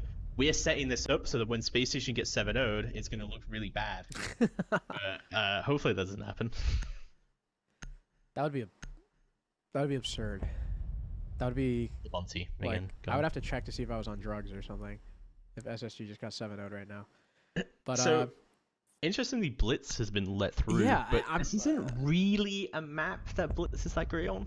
I am surprised. All right, that's surprising. That's weird. I was gonna say, one, I'm surprised SSG banned Monty themselves. Two, the smoke ban is really, really interesting. So, on the one hand, you take smoke off the board, you pretty much force a mute or someone similar to be played every single round for destructibility, like, force a mute or a castle or something like that every single round. But it's also, I think it's because of the plant spots on this map, and now I would not be surprised if SSG play super, super objective focused. You think about, like, upstairs, where are the main plant spots? Next to the window in console and next to the door in meeting, really, really easily denied by smoke. You think about garage, right? Inside cafeteria, right on that door, you plant behind the pillar or on the breach, really, really easily denied by smoke. So I think that ban is because, one, LG have some really good smoke players, both with the utility and just with the SMG-11 as, case in point last map. And two, I think SSG are going to play super plant-focused. Yeah, no, that does make a lot of sense. Something I was sort of thinking about in the back of my mind as well is that Thinker now becomes a little bit more viable without smoke on the board. But if they want to play, like, Think a Blitz. Yeah, it's kind of a limited interaction, I guess, and I don't think that's really the focus what you're thinking of for smoke. But it opens up that avenue, and Thinker's pretty decent currently, so I wouldn't really put it out there. But yeah, we are seeing that mute. Seeing Tachanka.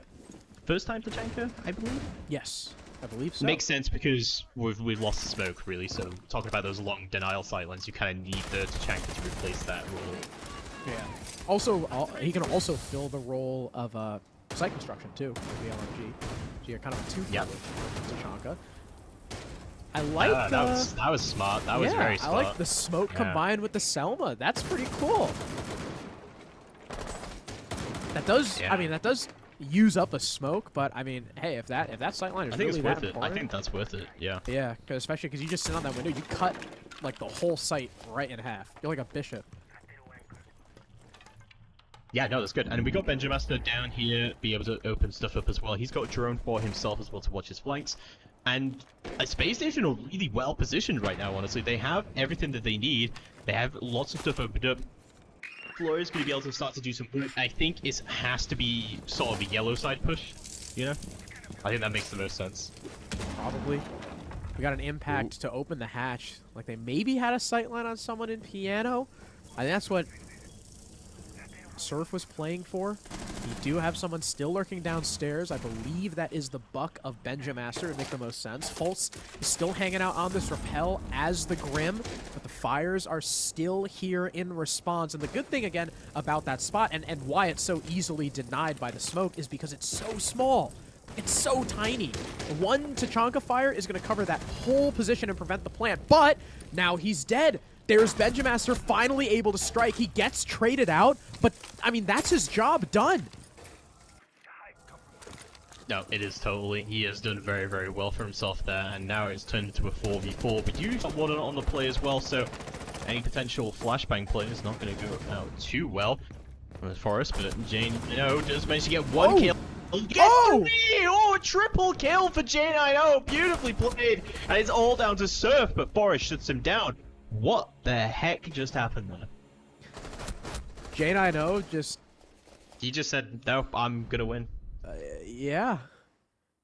I mean, you just talked about how SSG kind of set up similarly to DZ, and I think that was the perfect example of that, where somebody, somewhere on SSG was on a drone and went, Jack, I think you can jump in. And he did. He got... The first two were like, yeah, okay, like that makes sense. He really caught them off guard. What was Kix doing there? Kix was a bit of a whiffer. It was a troll. There's no other way to put about it. Bit of a whiff. It was a bit of a whiff. But yeah, absolutely shut down. Beautifully played there from J9O. He shut the mail down, and we're gonna see Kavera for the first time today. Yeah, first Cav, because it looks like we are sticking that Blackbeard as well. Yeah. If that wasn't our first Cav, I would be really concerned. Same thing with Blackbeard. Then we missed that. Yeah. First Blackbeard. Little Maru. Okay. Little Maru. Okay. Oh no! Why did we do that? Yeah. We fell for the trap. Why did we say something? I said it looked like he was gonna stick it. I didn't say it was a certainty. That's true, I guess. I really wonder. I guess the Amaru is just gonna go for like an early roam clear because there's nowhere for her to really do anything on the site here. But never mind. He's just repelling. I think the Deimos is a great pick here, just against the Cav. It is pretty much a hard counter against the Cav. Yeah. So. Because the silent step doesn't counter it like it does with Jackal, right? No, it doesn't. No. Yeah, there we go. Surf does kill Ashen though, so somehow the IQ is dead. Silent is actively getting tracked. Where is Fultz? Where's our resident Deimos? As the scan. He's just sort of hanging outside. I think he's gonna do it just to scan for his teammates, and he's not gonna be the one actually entering as this Cav. Yeah, that would make sense. Kixro also Boss G. We saw it from Bolo. We're seeing this more and more now, just because it's it's ridiculous it's now. I don't know. It is ridiculous. Like, was that in the patch notes, or did they like? Is it just all of a sudden just really good? Maybe it's just really good. We see a lot. There's a lot of intel on both sides, to be honest. So yeah, just Deimos hard tracking. To be honest, this is really, even if you don't decide to kill the Cav, it is really good just to hard track her, and then she can't really do anything here. But it's going to be Kix who shuts down Benjamaster, who potentially tried to go for that kill, but get called out by the Vigil. There's the Boss G. Good. Yep, that's one the shot, Boss G. one kill. Yes, sir. Down goes Benja. 5v3. SSG also wasting a whole lot of time. Minute 15 left. Yeah, a lot left. of time. A lot of drones, a lot of util to try and clear out that top floor, and they've not got anything for it. Yeah, and you've still got this. And you still got this pulse in the back, consistently tracking the attack.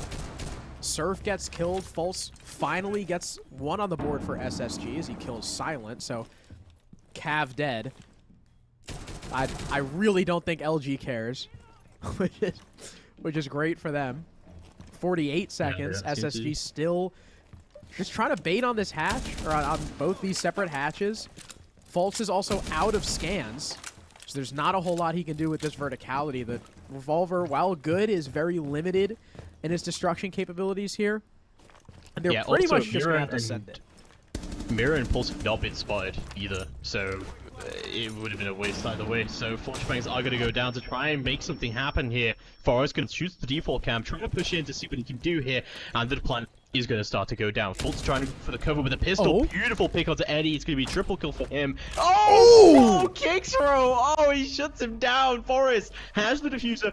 He's got to go for the plant. He just has to go for it as well. Kicks pushing up to try and shoot it down. 1 second left to go on the timer. He's just getting down, but Kicks shuts him down.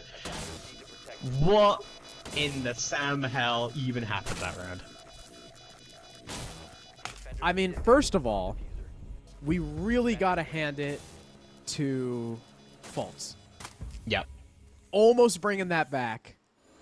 Really, really well done with the Deimos pistol, but I think, and obviously, you know, the round is not on him. It was lost far before that, but I really think he over-peaked there. I don't think he had to get aggressive. Forrest just had to keep planting, but peeking into Kixrow, who got 3 kills with the Boss G, I mean, that shot was nasty. All the way, and it just shows you how ridiculous the Boss G is, too.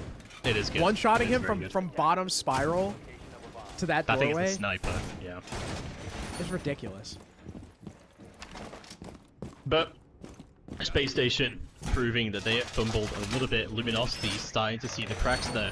And honestly, like, I was really concerned about the Cav pick because I thought Cav, okay, interesting, but then they bring the Deimos and thought, okay, that's a hard counter, but no, I think Luminosity is starting to see the cracks in that Space Station. While we were talking about they set up a lot, they also waste a lot of time as well, and Luminosity's being able to play into that a lot.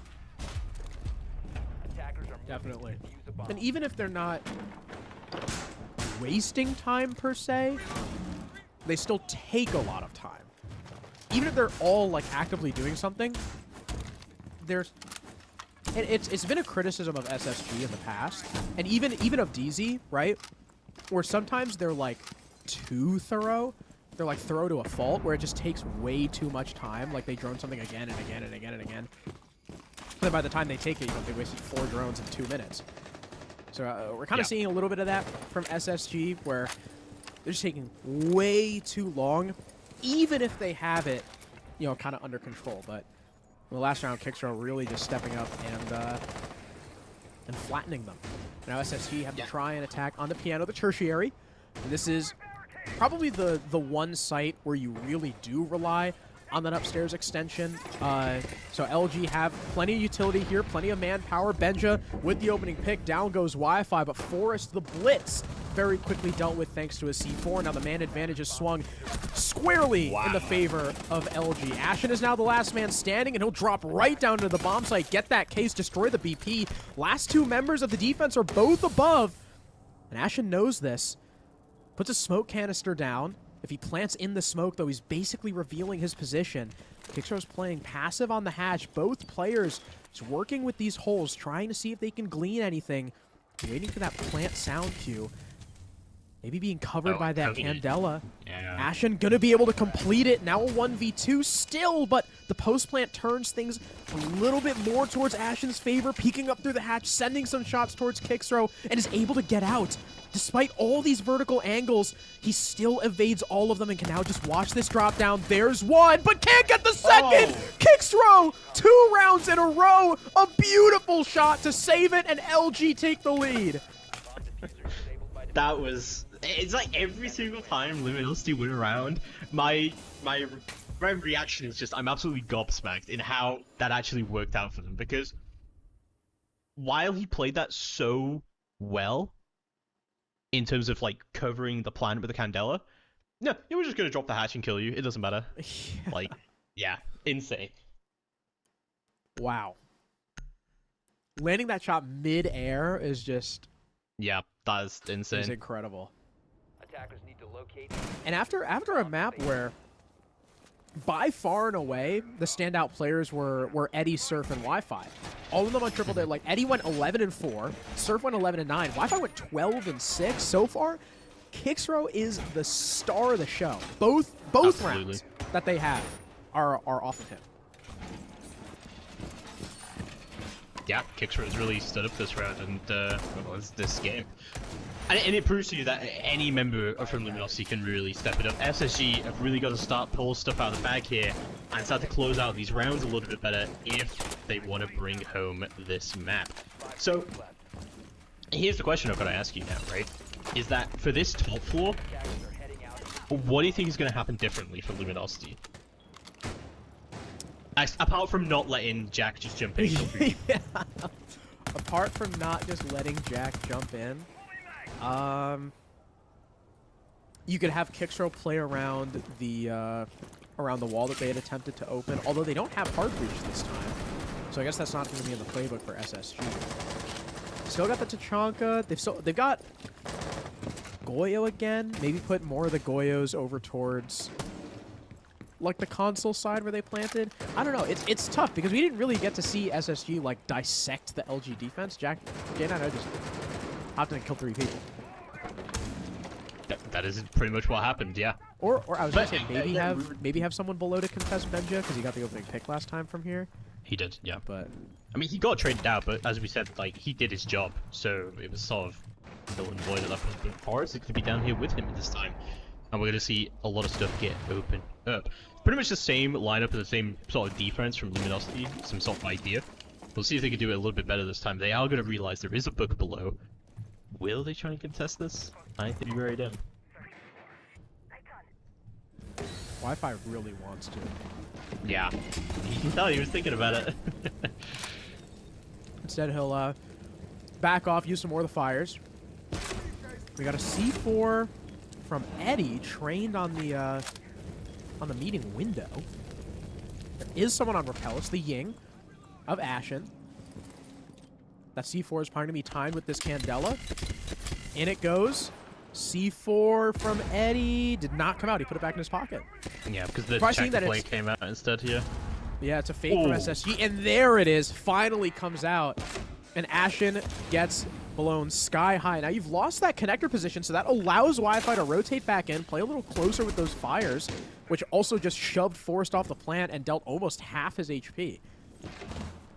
Wi-Fi staying alive here, just using the Tachanka flames, is absolutely essential to the success of this round. Benja finally going to go down as it develops to a 5v3, and SSG has got to get a little bit aggressive. They're not winning the utility game. They're going to have to get some frags if they want to bring this back. Tachanka just has so many of those shots. And again, the reason why Tachanka is typically not used is because you have to cover such a wide area, and all those fires are very, very small. But in this particular plant spot, you only need one, and you've got so many. What does he start with, 25 or something? Yeah, I think You've got so much, and there's just nothing they can do. The moment they step in that fire, they're dead. And now it's all just down to Fultz. Silent gets a 3rd kill, and Fultz knows this just isn't winnable. Really, really well played from LG, and I guess now we really got to see how their defense stacks up without J9O getting 3 free kills. That Tachanka play was perfect. Yeah, and I think Wi-Fi sort of realized how essential he was to that round, and looks like we're going to have a timeout maybe from one of the players. Yeah, Space Station go for a timeout. So is that the first timeout? Yeah, we didn't see a timeout from either of the teams, from last time. So that's interesting. So Space Station really starting to feel it. It feels like their plan of let's ban the smoke, let's ban the Monty, let's do the steps we normally do, has been just completely dismantled by this Tachanka. Yeah, I feel like that was Benja's job again, was to try and flush out this Tachanka, but it just didn't happen. It's really tough because it's like the opposite problem that the Tachanka has, where the Tachanka just has to focus on this very, very one little itty bitty part of the room to deny the plant. Benja's got a whole 2 floors like that he's got to worry about, and the Tachanka could be anywhere upstairs because of the range of that Shamika launcher. So it's really hard to find the Tachanka if Wi-Fi is not giving you the opportunity to kill him like he did in round 1. I mean, he just backed off, and then Benja was pretty much useless. Yeah, and we are going to see that defense now going back down to the downstairs. We're not going to see the cav pick this time, thankfully. Oh, we've got a me, silent on the I boss think- G instead of Kickstrom. Yeah. Well, you know, it's like the promoted to Doc, right? You get promoted to Vigil now, so I guess that's how so. it works. You did bring the boss G, so you get that at least. But yeah, no cav this time. So, I mean, how is this really going to change how? I think last time they really wasted a lot of time upstairs tracking that cav, tracking the Vigil, and they even lost bodies doing it. And they didn't really get anything out of it. Do they commit to that roam play? I think with the Jackal and the Amara, they're definitely looking to commit to it. I'm really surprised by how befuddled SSG have looked in the last couple maps, and how, like, this sounds mean, but like how intelligently LG have played, because in the past that's not been their MO. They've been the team. They've been the the young NA team who's gonna swing you and who's gonna rely on winning their gunfights. But I don't know what's happened, but they look really good. It feels like they went to boot camp or something. Yeah, and like they've had like new team. a renaissance. Yeah, obviously that's they're definitely one way of still putting it. leaning a little bit into their firepower because they can, but like the stuff they're doing is really smart. Like they're not just doing it to do it. They're like setting themselves up for it. Yeah, for sure. Absolutely. And it has managed to recover a few of their rounds, but it looks like Silent trying to find some gunfights of his own. And the repels are going to start to come in from admin side, and Space Station are getting a lot more aggressive this time. Jackal tracks are coming out, Lion tracks are coming out as well, and the aggressive from both sides have run out from front door. Doesn't manage to find him though, but Volts is heavily lit from that. He is 12 HP. Ashen is dead to the boss G. I believe one shot brought him down, and then we had another to finish him. So opening pick goes the way of the attack, of the defense, but the attack very quickly responds, thanks to Benjamaster. Fultz with the follow-up, but the C4 is sure to finish off J9-0, and Fultz is down. Now dead. So despite a much better top floor take and clear from SSG, it still ends up going LG's way just because of simply how many bodies they had dedicated to that roam. I don't know if SSG just didn't expect there to be 3 whole people roaming off-site, but it's worked beautifully for Luminosity. And now they can just retreat back downstairs. They've still got a C4 from Wi-Fi that Eddie can call for as well. So this Buck is going to have to be super careful if Space Station even end up going for full vert, because they've only got 35 seconds left. Yeah, very smart on the ace charges there. Thank you to our observer for picking that up. Just side there, so just make sure they do manage to get the hatch. So, Space Station, they have a small amount of time to work with here. They've got to push in. They've got to do something. It's looking like a hatch drop from Benja here. Potential coverage from Forrest on yellow. Actually, he's the man with the case. He's going to have to try and get in behind Pillar. And as soon as Benja drops, he's dusted by Wi-Fi. Plant attempting to go down, but his butt is sticking out behind the pillar. Surf taps him down. Finishes with a headshot. LG have a 4-1 half so far. And Space Station's timeout does not bear fruit. Absolute commanding lead from Luminosity, and they have got to be very happy with this right now. This is an absolute commanding lead from them. And as you said, like, they're very disciplined. Yep, sure.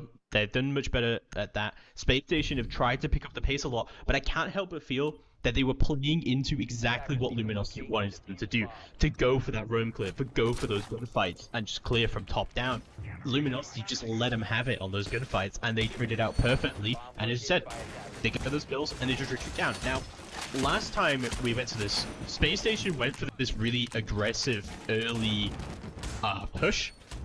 It ended down, traded into a 2v1, and we had that sort of interesting play around the Ying.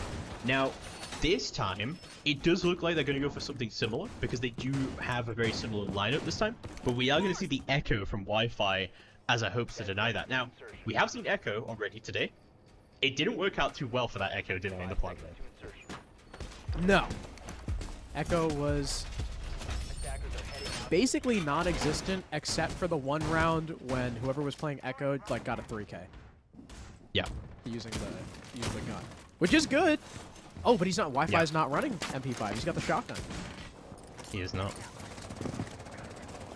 Very So, nice, though. but I do, sorry, I just want to complete that thought. That I do think Echo is the right pick here in terms of what SSG are doing, right? Like, they're going for that early execute, they're going to go for that plan for piano side, and I think the Echo shuts that down perfectly.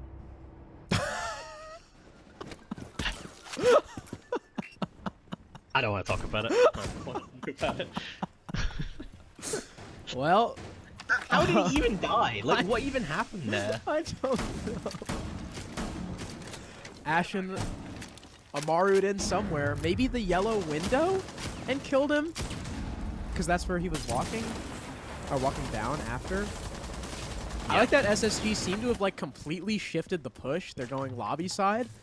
So they know that, you know, what they did last time did not really work. Ashen even going for some verticality. Looking for this guy who has no idea the shots are coming from below because of the suppressor. Ashen! There we go. Finally. Oh my god. How did Silent not hear the floor being opened below him? Like, what? It is kind of hung with the suppressor, to be fair. I guess, but like it's the really hard. floor is actively falling under you, and you don't. I mean, yeah, I guess the suppressor is just goated. It is very good. But Ashen, speaking of him and his goated suppressor, he's gonna find another one. Eddie, it's a triple kill for Ashen. And he kicks throw, looking to try and trade this out. Capital bolts and execute's gonna come down to fight, but Ashen with the 4K! Oh my god, and Benjamin is gonna finish it off for a flawless round for Space Station, and they're gonna bring it to a 4-2 half. All right, so what was a like almost depressing start to the map for SSG ends up being meh. This is 2-4 half on recoverable. consulate attack. It's recoverable. Yeah, it's totally like recoverable. that's normal. You went 2-4. Whatever. Move on. And they're, interestingly enough, going piano first. Yeah. This is pretty interesting, to be honest. I mean, the thing for me about piano is it's very easy to execute on. But okay, just from past experience, we're not talking about current Luminosity, but in the past, Luminosity has not been that great at pulling off those same level of executes. And they've relied very heavily on getting their kills. Now, can they bring that back? Can they do that? Are they going to focus on that playstyle? Or are they going to pick the Blitz and the Deimos and just go for the roam push? Yeah, I agree. Thanks. Appreciate it. I lied. I don't agree anymore. They have Eddie on Blitz. Yeah, I it's just going to be... I mean, there's definitely two ways they could go about this, right? Because they do have the Yink. But there's the water on board, I guess, so... That's true. They also, LG have also been known to, I believe they were the first team to do it. Do you remember when... Oh, I can't remember if it was when they were still in T2. Instead of doing the Blitz bunker rush that everyone always does... Alright, as Surf is dead, and they are going to rush. So I will hold that thought. We heard the Gone 6. I believe the Blitz just entered the building. They've got... The defense has verticality on it, but I guess he must have hopped out. I swear I saw him jump in. Yeah. I'm not really sure what happened there, to be honest. It was a bit crazy, but yeah, they will get the opening pick. Surf will go down. I guess I can complete my thought. So when Blitz bunker rushes are all the rage, what they would do is they would sit the Blitz outside of bunker and then clear the whole map. And then push the Blitz into elbow. Yeah. And they were actually I've seen those kinds of pushes today, and I think it's very, very possible that we will see it coming through as well.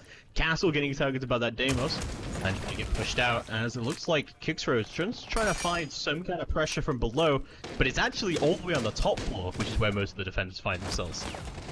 Oh, what? Wow! Nah, Kixro, this guy's something else. I mean, yeah, he got traded out, but that was a shot. Now, it looks like LG are going to try again. Candela being charged up. Eddie is in the building.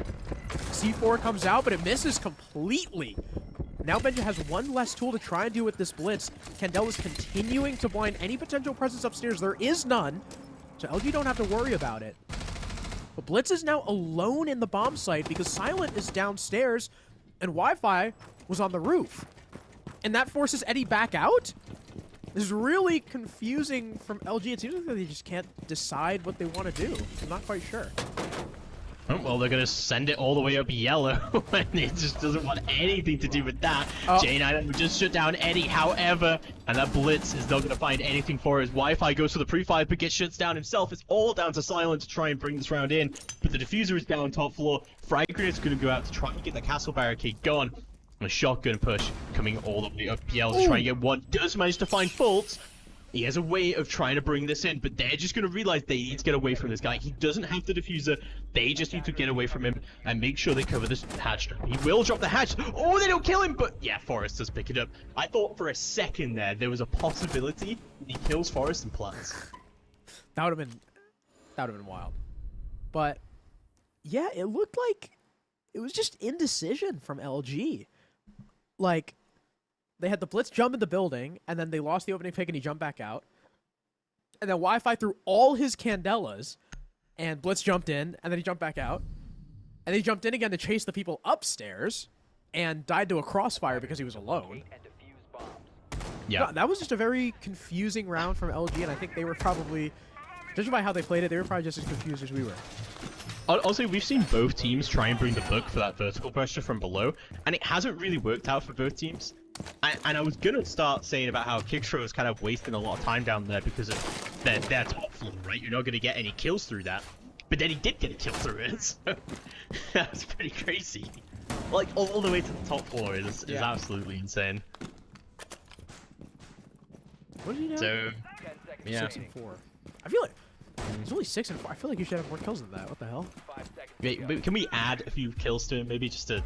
Because it was pretty impressive, so I feel like we should award him kills for that. Yeah. Do the boss G kills count as 2 apiece? Yeah, I think so. Okay. So he's on 9 kills. Yeah. That's pretty impressive. It is. In 7 rounds. Nice work. Now we go down to garage for SSG. This will be the first time they defend here. Thermite brought out from LG, obviously, but it is also their only hard breacher. So they can get one of the hatches. It would probably be the site hatch, but I feel like if you only bring one hard breacher here, especially because of that too, you're a little bit limited. And because of the jammer, having to put the thermite all the way on that side of the wall, you're, instead of being like a wide open breach, it's a much smaller bottleneck, and I think it's really easy to just funnel yourself into. Yeah, no, it is, absolutely. But it looks like they are going to commit to that roam clear completely, just to start off with, and then that's going to give them more options as they move through the map. But to really do this and give themselves options, they really, I feel like they need to get a pick here at least. And the Jackal track is going to come through, at least onto that Legion. And they are going to start to open up meeting wall as well. So 1 minute 40, it's not bad at all. SMG trying to fight it. Bolt's trying to see what he can do here as the pullback starts to come slowly from Space Station. But it looks like they're sort of committing to this. Nice C4. A lot of damage being done and no kills, but finally the C4 comes out and Fultz is just going to tuck in the corner with a shotgun. Ashen is also tucked in the corner with a shotgun and he wins the fight and he's going to go for another one. He's 1 HP. Ashen, who's going to blink first? How does he get that? Way. He is outside. No way. Eddie. What? Nah, he deserves that one. You tell him, Ashen. That was ridiculous. Absolutely absurd. I can't believe that Ashen just got away with that. And he got another one out of it as well. Like, this man was full flash stuck in a corner. I'm shocked. I'm stumped. Finally! Oh my goodness. They got him. Don't worry, folks. Only 4 more left for Silent to find, and 35 seconds to do it. He's not... Yeah. I don't think he's winning this round. I don't think he's winning it either, but this is now 25 seconds left on the clock. He's got to do something with the time he's being given. He does have smoke grenades, but not going to be able to use them. The Space Station shut him down, and they're going to equalize things to 4-4. That was like that was like a comedy of errors on the top floor. That was ridiculous. And now I was so convinced that Space Station were just committing to holding that. They were like, we're just going to stand our ground. We're not going to fall back. We are just going to get frags out of this. And yeah, I guess you can't argue with the results. yeah, and not only that, so not only have they tied it up, Cernev, that's 3 rounds in a row. So the Yeah, momentum, Space Station is on the comeback. the momentum has shifted. Yeah, absolutely. And to be honest, it's one of those things that you really can't underestimate in Siege, that the momentum, it does start to get to you. And I'm wondering if Luminosity is gonna... I don't think they will, but I'm wondering if it's in the realm of possibilities that they might call a timeout if things start to get away from them. I would have to imagine if they lose this round, or if they maybe they wait till SSG gets on map point for it. Yeah. Yeah, maybe. But we'll see how things develop, and we'll see how Luminosity does actually adapt to the situation, as we will see. What? Zoomed in What all are the we way seeing? on the floor. There we go. We're seeing that detailed pie chart. I don't know if you saw that. What do you think that was a pie What chart? analysis coming out. Yeah. Well, we have our own pie charts, so maybe it was about. What if it was about the map bands or the pie chart that we have for our prep?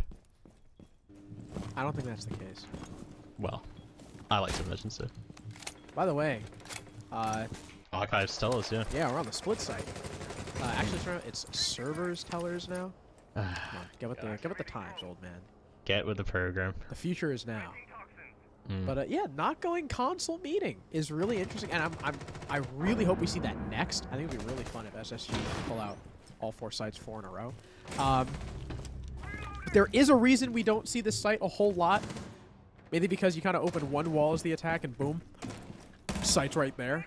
But Ashen does get the opening pick. He's continuing on his hot streak. The Kickstarter's dead. The Nomad. On this site, which is very sometimes retake focused, the Nomad is very powerful. You'll be missing those air jabs dearly. Silent, though, with the equalizer onto the Tubarão. And Luminosity are starting to work their way into the top floor. Honestly, I really don't like the serve from Space Station, because the fact that they didn't bring a pulse, they're only really relying on the Solace, and they don't have a Maestro either. So, what they have, 2 bulletproofs, and that's it. That's all their real info upstairs is going on. Oh, does Ashen get caught here? No, that guy outside is playing really passive, and it allows Ashen to get a kill. Kills him. Ashen kills him. Wow. That is nuts. ridiculous. Oh, but the attack's just gonna hop down.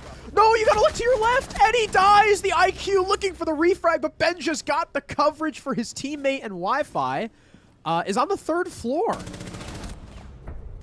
And he doesn't even get the kill out of it. What? Luminosity just seem all over the place right now. They seem completely disoriented. All right, that was a round. It was a round. I mean, do you want to talk about it? I don't know. I mean, Ashen got the opening pick and then killed Surf way outside the front door somehow. And then LG were like, well, guess we got to drop.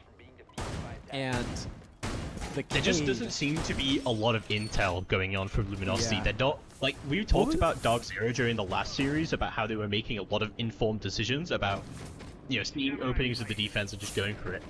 That does not seem to be the case for Luminosity. Because not only did they have no idea where that Cade was, but also, like, the monitor on that little rack was perfectly placed to hide his head while he was crouched. So I'm sure Forrest, like, heard something and was like, is that guy in? And then turned around and probably screamed. Knowing Forrest, there was definitely some screaming going on when he turned around there. Great job by Benjamaster, too, to react quickly. Get that second kill. But SSG now have the lead. That's 4 rounds in a row for Space Station. 4 rounds in a row. They're back in the driver's seat. Yeah, the momentum has shifted completely into their favor. Luminosity, they just seem to be falling apart at the seams now. I can't help but feel there's a bit of Lebron effect going on for them, because they were talking a lot on the last map. And the beginning of this map, too. Shifted. Yeah, and it has shifted completely against them. Ye old Lebron. How long do you think Lebron effect is going to stay, like, Siege nomenclature. I think people don't even know who Levron is anymore, but yeah, They just know the say term? Levron, yeah, they just know the term. So I think I don't- that I was don't- cemented. Can we get a quick poll in chat? Everyone in chat, do you guys, if you've heard the phrase Levron effect, do you know who Levron is? I gotta see if you're right. Yeah. Well, we'll see as it does develop 1 minute into the round, and we don't see any pick going on just yet, but we did see a little bit of gunfight going on, and as I say it, Luminosity already dropping the diffuser and dropping a man. Attackers have recovered their diffuser. The Capitao too. That is a Yeah, lot it's pretty devastating. of really good utility now missing, and Surf is the next to die. Where are the trades? Like, what is going on? I don't know. Eddie not having a lot of luck on this map. Surf has been having a rough couple rounds. The shotgun, though, from Silent, the Deimos, shuts down J90 on yellow stairs. Seems like we're going to have some backup from Kickstro as Luminosity just shove their way up the staircase, looking to take space and walk into Piano. Shotgun clearing all the angles. There's no one hard right. SSG are kind of letting them in here, and the shotgun's going to chew up Ashen. Revolver out, looking to quick peek the Cade. Forest evades death for now. The Valkyrie's still alive, but Fultz is cut. It's a 3v2. Somehow, this push from Luminosity is working. They res Ashen, which is great, but he's got no C4. It's in the hands of Benjamaster, and he's not in a position to use it. Silence shuts one down. Ashen with the refrag. It's all just down to Kickstro and Ashen. Former teammates standing off, and Ashen has no info. LG, in a fit of desperation, simply walk up yellow, and it works. That round was completely saved by Silent, because that looked like a complete disaster of a round until, as you say, like Silent, he just walks up yellow, he just kills one, he kills two, you know, and Space Station just didn't shut him down at all. And, yeah, as I say, sometimes it's just an FPS game, and he just walks at them. Because it doesn't really seem like they even had any intel on the site, because he was constantly checking hard right, thinking there was something there. That was just instinct. That was instinct and a shotgun. It was raw instinct. Well, what a way to SSG equalize. Well, SSG losing their momentum now, which is probably the most important part. Like, Luminosity should be able to get a little bit back of their confidence, and we'll see if they can close it out. 5-5 equalize, as you say. And we're going to go back downstairs. So, especially losing around like that, I think is just a kill. I mean, 3v5, and I'm sure, you know, Scream, there's chaos in the comms. Like, they're in. So. I think they're just going to go for direct take here. Oh, yeah, Glass Blitz. Hell yeah. That might just be the way to do it, honestly. Like, forget this huge roam going on upstairs. Forget all the cap cans and everything. Let's just hit the site. I mean, it literally just worked in a 3v5, too. Just walked in and took the fights, and it worked. I think that's what's been missing from the attack so far. It was working really well on the defense, but we haven't seen LG like setting themselves up for the fights in this half. They've just been kind of wandering around and then dying. That, dude, those outlines just tripped me out for a sec. I thought it was like a defender outside or something. I was like, what the hell? Just sitting on that guy. But yeah, LG have not been like setting themselves up for the gunfights until last round, where they forced it out of SSG. They have not been able to do that this attack just yet, and they're giving up on the full frontside push. Well, because the tuber, right? I think because I think if the tuber was just denying your plan, and there's no one pushing any of the side of the map, it's gonna be really obvious what you're about to do, right? So, yeah, I think that was good. That was a good call. It's just to give up on that for a little bit and just sort of work this room. Maybe banking on the fact that SSG are calling like, hey, they're already opening the breach. Trying to see if they can force any maybe defenders not back just to that. site. I think maybe just even saying about how they're not joining us upstairs. They're not trying to clear us upstairs at all. So. Which there is a guy upstairs, right? Yeah, and now The Wi-Fi's outlines going to weren't try and lying go to kill him. Oh yeah, he's got the cutoff, and there it is. Really well done. There we go. So they didn't really drone him out, but they have Blitz. That's basically the same thing, and Wi-Fi, good enough reaction, fast enough reaction to get the cutoff. Ashen, who has really been heating up this half as well, is been forced to cool off, and I think that's really important for LG. Yeah, still don't have this garage open though, and this is a pretty big problem for Luminosity, I think, honestly. Like, with the, especially with the push that he clearly wanted to do before, and that they just don't really have the stuff to make it happen. But now, finally, that thermite charge is going to open up the wall. Oh, and the Tubero, can you shoot this Tubero canister off the wall? Like, what are we doing, man? We have upstairs control. I don't know. That is a little weird, but I mean, they do get it open eventually. And they've got the Glaz now outside. Blitz is set up at the yellow door. Here come the smoke grenades. That's going to herald the push. In goes Blitz. The coverage is good. Fultz is down. Bandit is dead. The plant, though, not complete just yet, but they've got all the man count they need. And the round is over. Flawless from Luminosity. They have stopped the bleeding. They've shifted the momentum. And they are 1 round away from their first ever LAN event. This is absolutely nuts. Honestly, like, the last map was crazy. You know, this is crazy because the last series we were talking about how structured Siege was being played, and it was very obvious, like, how rounds were being won and lost.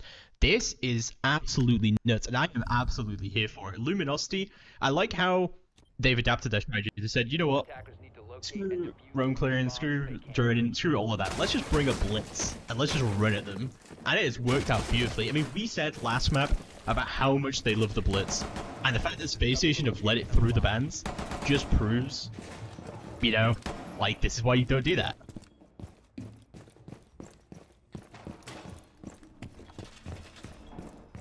Because, yeah, I'm convinced that this is the only reason why Luminosity being able to bring back these rounds. But, and I'm not saying that as a criticism at all. I'm glad that Luminosity is being able to slow the bleeding. There was a look at what are we doing wrong, what do we need to do better, how are we going to deal with how SSG is playing this console at Rome. And they've done well. We are now going to go out to servers and tell us. See how that does go. This is also another site where Ashen went crazy. I wonder if that's the make or break for SSG right now. If Ashen doesn't do well enough, do they just fumble? Well, Wi-Fi is down thanks to a spawn there? peek. So it looks like SSG looking to get a little freaky too. Answer LG's aggression with some of their own, get in their face. But they do not get a kill. So Wi-Fi still alive. He's also Thatcher, so he can just be backline while using his utility. God. Instead, it's Fultz to get the opening pick. And look, there's more than one member peeking these windows. Kickthrow is dead, the Buck. We hear an EMP go out. They're going to try and open this breach, but it's being frozen from the inside. That's a really, really nice placement. And the from cade's there. Yeah. Oh, he's not going to be able to... Nah, he's not going to be able to do it now, Not gonna but... be able to trick, yeah. Oh, he also doesn't have a Cade Claw in his pocket. Well. Oh. You got a hit. And you got a kill. Wow. And you got away with it. In the meantime, Crazy. though, Blitz has worked his way up the hallway, but his location gets sussed out thanks to the Fenrir. And now the Glaz is stuck in it too, but he still gets the kill on Benjamaster. Is this all LG need? Smoke still coming in. Oh, but not deep enough. And he can't walk his way Fine, through got another just one. yet, and Forrest gets another kill. It's just the Glaz and the Blitz against the world to try and confirm LAN. Forrest is stuck in this corner, but they hear the C4. They'll try and fight the Blitz. They're desperately trying to bait it. It works. The Blitz looks the wrong way. Forrest can't get out. That's barricaded. Now a 2 versus 3. Forrest is locked out of the building by his own team. Electroclaw dealt with. And Luminosity are switching to upstairs. This is Ring Around the Rosies right now going on. There is a Solace on the board, so they are going to have that info above. And they do have a bulletproof cam, of course, just tucked away to be able to see where the plant does go down. And also, you know, they're out of smokes now. So they don't really have any options to see if they do want to play aggressively. They're not going to be able to play off of that info. But Eddie is going to go for the plant. Z4 is inevitably going to come out to try and deny that. He's going to try and bait it now. Oh, he got the kill! Oh, beautiful! Surf with the double kill now gets the bearing out, tries to contest it, and he gets the kill again! Oh my god, it's a 2v1 down! All to Ash to try and bring it in, and he gets shut down! Luminosity just say, hell no, we do not need to plan. We are going to Riyadh. Insanity from Surf. And that's what we were missing. The whole attacking half. from LG. The ferocity and the play like that. I mean, they played that perfectly. I don't know how else to say it. Moving in, isolating Forrest, him being barricaded was just, I mean, that was just unfortunate. But being able to isolate that Cade, kill the Fenrir through his own gas as well, then isolate the Cade, have the Blitz drop with the glass covering from tunnel, and Surf just hitting, like, maniacal shots. Because even then, while Surf, after he got the kill by the guy tucked in Sandwich, one of the other defenders, I think it was the Legion, tried to sprint up in through tellers to stop the Blitz from planting, and the Blitz was just sitting there. Like, he was just chilling, which forced the Legion back down. Or it was the Valkyrie. Forced the Valkyrie back down, and again, forced him to take the fight with Surf. I really thought the round was going to be over, because SSG, like you said, had the Solus. They also had 2 C4s. There, in no world was the plant going to go down, but Surf is that guy. And he was having... He's that guy. Like an atrocious map. He was like 1-6 at one point, I think, and then he finished 11-8. Let's have a look at the bracket and see how those games sort of changed things to see who is going to qualify and who is going to be playing tomorrow. So Dark Zero with a quick 2-0 to take out Sonics, and Luminosity also with their own quick 2-0. Those will both qualify. They'll be heading to the Esports World Cup. And it's going to be Sonics versus Space Station Gaming in the last chance. Only one more NA team can make it. It's going to be them in a best of 3 tomorrow for that. Yeah, and I believe the game tomorrow is also 6 p.m., I believe. So same time as this one. And then we also have, of course, the EU game going to happen on this channel. I believe it was Secret versus ITB to decide who goes. Breach, yeah. But wow, I mean, I'm honestly, I'm shocked. Luminosity, their first ever LAN event is going to be Esports World Cup with, what was it? It's like a $2 million prize pool for Siege, I think. That's absurd, especially these guys, being really, really new players and guys that I casted for a couple years. I mean, I remember when Ashen, Kixrow, Silent Eddie were on ATK. It was Aggro. Aggro was their first team. I remember Wi-Fi was with Lycus Empire teaming with Shu, and Schnitzel. Like, these guys, I've been watching these guys for a while, so I'm super proud of them. Yeah. And SSG, they've got another chance tomorrow. So SSG fans, Jazzman casts, you still got a job. Perhaps we'll see what happens tomorrow against Sonics. But yeah, thank you all for tuning in to day 1. That was crazy, and we'll see what tomorrow brings. Hopefully it's just as crazy. We'll see you 6 p.m. sharp. Thank you so much. Have a good night.